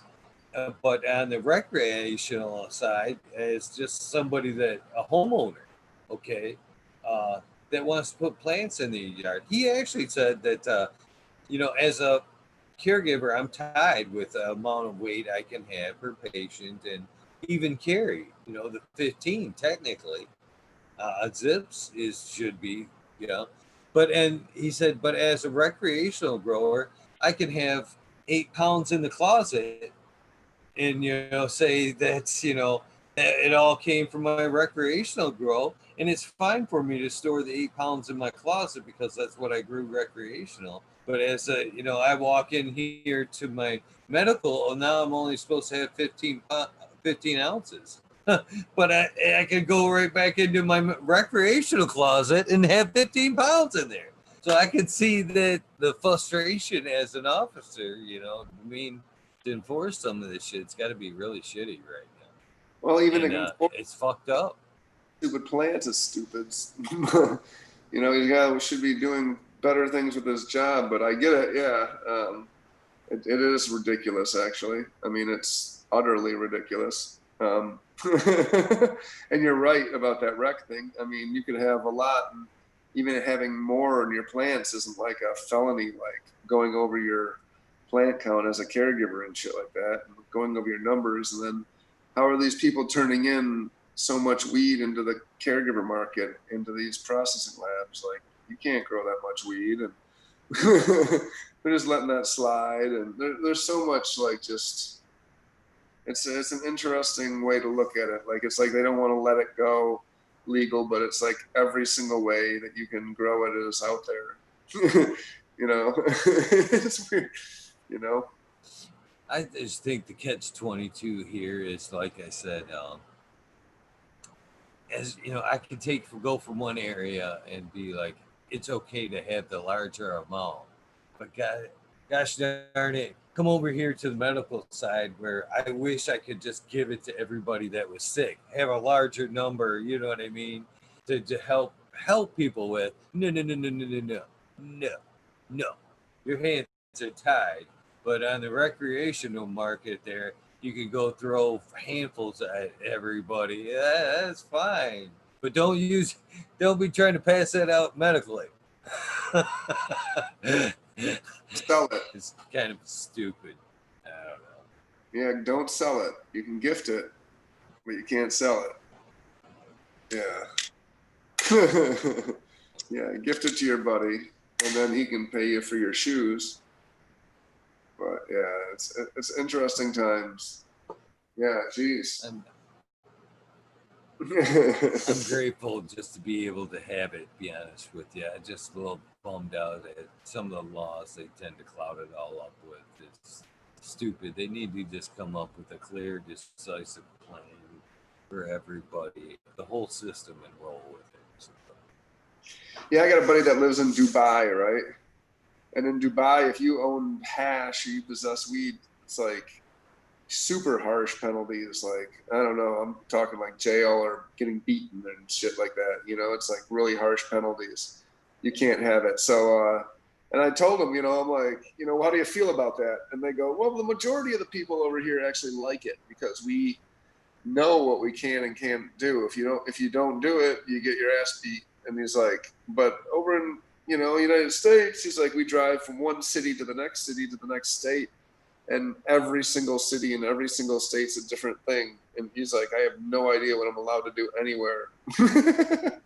He's like, I can possess it in Michigan, but if I drive down to Indiana, then you can't have it. But if you pull into Illinois, you can. But if you drive over here, you can't. But you can have it for a med card, but you can't have it from rec over here. But you can have it from rec here, but there's no med card. Or, oh, you got to be a caregiver.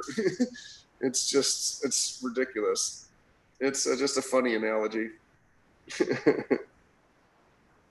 it seems like it's so foreign to even think like that, to where you could get caned for it.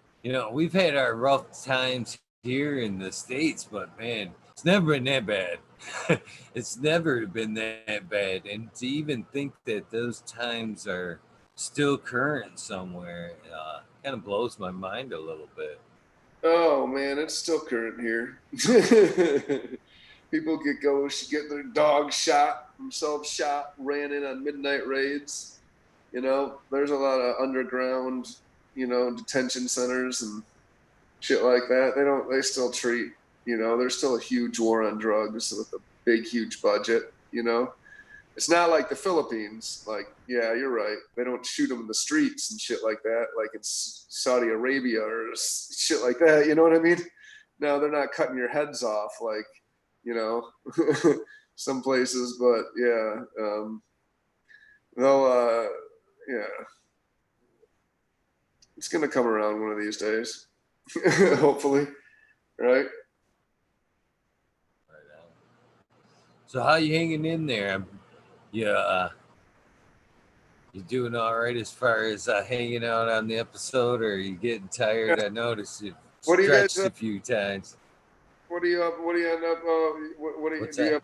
You have like segments going on? You got we're just hanging out here. You got it's 3 a.m. Everybody's still hanging out. How many people are? There's 60 people still watching right now. Jesus Christ! To be honest with you. You go late, don't you? Yeah. Well, this thing's actually it keeps building and building and building, and the community keeps getting larger and larger. It's been this is episode 108. You know what I mean? And this has been an every night journey, and every night it just keeps getting bigger. It's pretty cool. Nice. But like I told you in the beginning, I understand that you're a businessman and have tons of things to do. I'm not fully blind over here. So you told me an hour, but if you want to talk to the rest of the show, I'm here, brother. I'm enjoying this, but I'm trying to give you a good outs if you've got things to do in the morning and whatnot. And you had to bail. I can understand that, but I'm enjoying this. I'm trying to send you off. I'm just trying to give you an honorable out, if you will, if you've got an early morning or whatever. But Yeah, I mean, it is pushing. I'm yawning over here and stuff like that. I'm trying to keep up. I usually don't roll till 4 in the morning and talk. It's been a long day, but yeah, I mean, I appreciate you having me on for sure, man. Like I really do. I enjoy talking. Enjoy meeting people with like-minded interests, finding the plant. You know, um, finding the right parts of the plant and growing it properly, respecting it. I appreciate you letting me talk about my shit too. So, you know, uh, I'll oh finish no, this. I Like, where we going with it? Because, I mean, you have any more questions or anything like that? Like, what do you, because, I mean, I am winding down, but, you want to chat for a second? I'm still here. oh for sure, for sure. First of all, I want to tell you thank you because you said you'd give me a little bit of time, and you went a lot longer than you initially said, and I think that's cool, and I appreciate the fact that you let it went deeper than just the cannabis aspect about it, and like I was telling you a little bit off air there. That's what the cool thing about this is, relating to people in the cannabis industry that are much like yourself, and that's how this show has grown. You know what I mean? It's people like yourself that's kind of taken place with it for the first time and went, this is pretty kind of fucking cool. You know what I mean? And then check it out a little bit later. We're all up at different hours and shit, and or watch during the day. So it's been really cool aspect of that. And as far as this goes, I've asked you about breeders. Who do you look to that you might? And I think that if you went back and checked out Mr. Soul's episode, Brothers Grimm, I love this Cindy 99. Yeah. he's been on the show, and he's relates to a lot of things that we talked about here. Frequency. He's much into philosophy. At the end of that book, or at the end of that episode, he gives out some great suggestions of philosophy books to check out and people to listen to. So I think actually, if you went back and listened to his episode, I think he's somebody that you could tune into, and you might be like, man, I could relate with that fucker. You know what I mean? I'm going to check out some of his gear just because he's so much like myself. And that's what I was kind of relating to before the episode. We see people like yourself, your bars, you know what I mean, at these events and stuff. And we appreciate what you do and your products and stuff. But once we've got a chance to know the one person behind the product, I want to point that out because as we talked about, it takes a great team to get this stuff done. But once we see a person that's behind the product, behind the image, it's much easier to walk over and go, hey man, I want one of them fucking bars. I seen that guy on TV and I thought he was cool as fuck. You know what I mean? And so it's an easier purchase after you get a feeling for the person that's behind the strain or the branding or whatever. It's so much easier to sway over that way. So, thank you for coming on and, showing us, what a cool person is actually behind, the Midnight Roots brand. And then the cool story behind the name, you know what I mean? Just how the name came to fruition. That song in itself, that story all in itself was really cool. And you know, it's so many aspects of this whole thing that I find to be cool. Meeting people like yourself, that's real, very cool. It's easier, so much easier. Bad Bunny Nutrients, same thing. These bags, other Michigan companies that so much easier to go out and buy their products after you get out. You can relate to the person so much a better aside. And it's the same thing as I you don't have to be you to be on the show. You know what I mean? You don't have to be Danny Danko. You don't have to be Jinx Proof. Uh, a lot of people that have been on the show too are the same people that are from the chats. You know what I mean? So, and again, you come popping into the show, you're not necessarily on the show, but you're in there. I guarantee everybody that's watched tonight is going to fucking greet you in this chat like a best friend and be like, hey, man, you know, they do every night. It's like, hi, hi, hi, hi, hi. It almost takes like 10 minutes for the chat to kind of settle down because they've had this opportunity to see the face, and it ain't just the avatar anymore. The Instagram mass root or midnight roots. Uh, it's the person behind there. I don't even see people fucking the branding anymore. I see the faces and I hear the voices. A lot of people these here in chat, and it's cool that you come on and show the opposite side of it. And I hope that at some point you can come on and, you know, we can go a little bit deeper into the grow and how you won the awards and talk about all the strains and a lot of stuff I'm sure everybody probably wishes I would have touched on tonight, but it is what it is. You know, it's a free flowing interview, and I'm glad that you took part in it and went above and beyond what you said. You know, when I spoke to you earlier, you're like, yeah, I'll give you an hour, but you clearly had more fun than I think you initially thought you might have tonight, and you went past. Did you have fun tonight? Is this something that you'd come back and talk shit again with me on? No, I appreciate you having me on, man. Like I said, it's late, so I didn't know if I had how up I'd be. But like I said, I appreciate it, and I had fun. Yeah, of course I'd come back. It was a good time, you know, sitting around chatting about weed and shit, and smoking some weed. No, thanks for having me on, man. One thing I gotta ask you for before, you know, I see that your cannon guard looks like it could be gone there. So one thing I do have ask of all my guests, and that's this core. For it might be corny for you, but I think it's great. Use this thing I call the soundbite for advertisements. It didn't start out to be that way, but I pieced them all together. I took them all and I was like, at 100, I'm gonna fucking put them all together, and I did.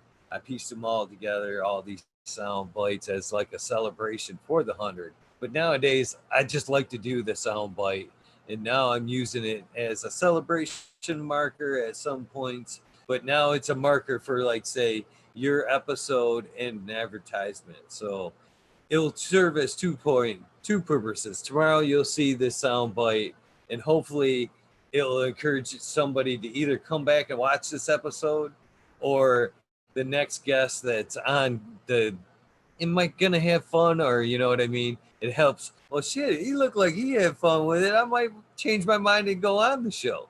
But either way, it's a soundbite thing that the radio stations uh, you remember they still do it.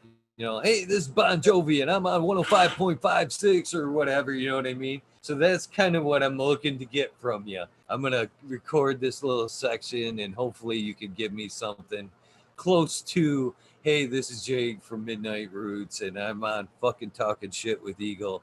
You know, you can add a little bit to you can give me, if you can just give me that, I'll be totally happy. But if you want to add a track to that, that's, you know what I mean?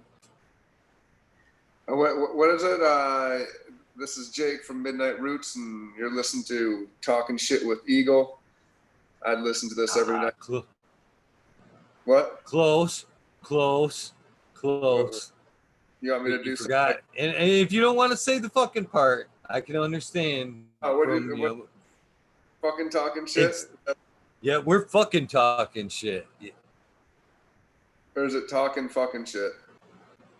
Fucking talking shit. All right, man. This is Jake from Midnight Roots. We're fucking talking shit with Eagle here. I'd listen to it every night if I were you. That's right. Yeah. Thank you, my friend. Thank you. It's funny. You know, I've been on the fence about that too, even like yourself. You know what I mean? When I reached out to you, I met you obviously the one time there for sure at Vehicle City, where I got to speak with you a little bit. But you know, you're a good sized brand. You know what I mean? And sometimes I wonder on the other side, like when I reach out, like if you're on the other end going, fucking talking shit with Eagle. Seriously? This is a thing, huh? You know what I mean? But I kind of geared it to, you know, it was cannabis involved, but I wanted it to be more of a casual conversation. And I thought the fucking would kind of catch the ear a little bit, and the talking shit would cover the casual conversation. You know, back, you know, I can remember times in my life where you been? Fucking talking shit with, you know, such and such. And there's two donations to that. There's a good, yeah, we're just fucking talking shit. And then there's, he was fucking talking shit about you. And I didn't realize that end of it until, you know, like 30 episodes in. I'm like, oh yeah, there's a bad side to fucking talking shit, isn't there? So hopefully it keeps being viewed on the plus side, and how, you know, hopefully it wasn't too big of a shocker for you when you found out the name of the title, like, oh man, what did I get myself signed up for? No, it's all good, man. Thanks for having me on. Really, you know, it's my pleasure. Nice. Well, I'll let you get to bed, and I do appreciate your time, and I look forward to scheduling you on again, because this has been some great combo. And furthermore, I know at a later point you could probably drop some good gardening knowledge on us, on maybe some tips on how we could win some cups ourselves. So I look forward to having you back, my friend. Yeah, please. I'll talk to you soon then. All right. Have a good night. All right, man. Take care. Bye. Pretty cool episode there. Jake from Midnight Roots. Very cool guy. Like I said, I had the pleasure of meeting him before, and was a great interview tonight. I hope you guys enjoyed tonight's episode. I know I did. I am probably going to hang out for just a few myself. Oh, just to hang out and do the shout outs. I'm going to cut tonight's episode a little bit early. Get rid of this damn earbud that's falling out of my ear. Just because I will be headed down to Clio tomorrow to that 710 event. Excuse me, I needed that drink. Hopefully, if you're here in Michigan, you can catch me down that way a little bit earlier today, or a little later today. But as far as that goes, with that being said, I guess I'm going to have to get some rest a little bit earlier tonight. So I'm going to probably have to clock out a little early tonight. Hopefully you guys will forgive me. But tomorrow night we'll be back. Same time, same duration. No cutting out on you guys early on tonight or tomorrow. Yeah, I'm sorry, Devin, but it's going to be an early night tonight. I need that extra hour to get some shit ready to go downstate off camera, get my my stickers, my good stuff. I got some of them bottles I'll be giving away tomorrow. If you catch me tomorrow at Clio Cultivation and you're interested in one of those fucking talking shit steamroller bottles. I'll have some of those to give away. But moreover, I'm just hoping to hook up with some of you guys, give away some slaps, hear some stories one-on-one, and enjoy a beautiful day in Clio. I think that's going to be awesome. Again, I'm sorry for the early dropout tonight, but sometimes you got to give a little, get a little. And we'll go the full duration tomorrow. I'm set up to, even if I'm not home on time, I will be doing the show on the road, live in on location if I'm not home tomorrow on time. So hopefully you'll tune in. Tomorrow we will have GW Smoke Break TV will be here. That's going to be super cool. A great guy. Looking forward to that. Hope you guys have enjoyed tonight's episode. Time for the shout outs. You guys have been killing it tonight in chat. If I missed a comment or question tonight, I am so sorry. Humble for life. Our humble gardener 420 organic for life. Thank you for tuning in. I don't think you're on my list yet, so I wanted to make sure and give you that shout out. Yep, road show tomorrow. Road show.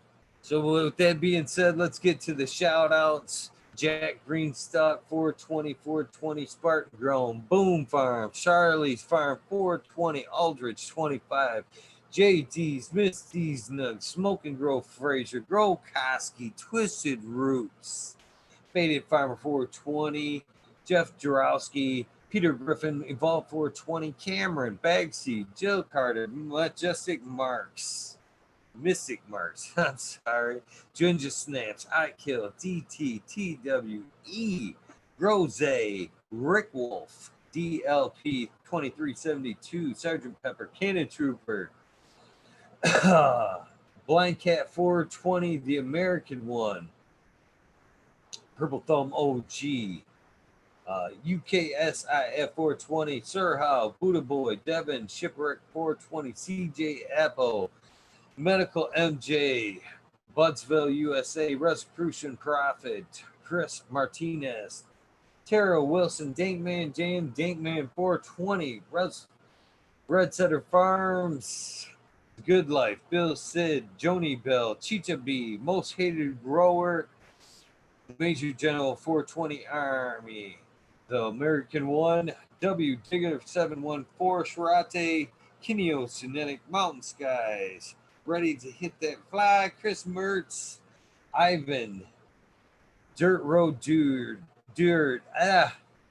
Kana Shiva, Jose Ramirez, Red Eye Rustler, Dab Goblin, Dr. Buzz Lightyear, 710 Canuck, who said he wouldn't come on the show after saying he would.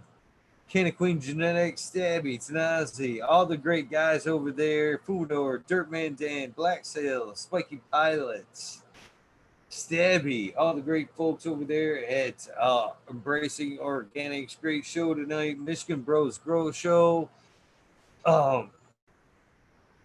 Red Setter, Skilbo 17, Sequence 3, Bodge Farms, Mrs. C, Mechanic Kate, everybody over there. Anybody, if I forgot, everybody over there. Of course, the great folks over at the Cheap Home Grow Show Network, growing my fellow home growers. A bunch of great groups. Jack Greenstock, of course, nailing it down over there. Soiled Roots, Smog Tubes, Tyler, Frosty Bugs, Norgrove, Michigan. Ouija Buds, Dub T Roy, Big Jar Rose, JC, Hans Warrior, and Modern Genetics. Phew. I think I got most everybody there. If I forgot some, I'm completely sorry. Ooh, quick scroll through chat there to make sure that I haven't forgotten anybody right off the bat. think I got everybody. If I forgot you guys, I am completely sorry. You guys know the routine. Do something nice for somebody. I greatly appreciate it. It will pay you back both in fulfilling your soul and just doing the right thing. Random acts of kindness do save lives. I'll say it out tonight and I'll say it every night. Moreover, thank you guys for your random acts of kindness and tuning in. Again, join me tonight. It'll be a great episode. Did I forget Sharate, Buddha Boy, and Devin? If I did, I forgot. I am so sorry. You know, I don't purposely forget anybody. But I do feel so early. I feel like I'm completely missing something jumping off this early, but I gotta get my shit ready and get down there. Event start at 10. God knows, gosh knows, I'm not gonna make it there at 10, but I want to be there as early as possible. So grant me a pass tonight, and love you guys. I'll see you same time tomorrow. You can always go back and rewatch this one. Peace, you guys. You have a great night. See you tomorrow, John. Peace.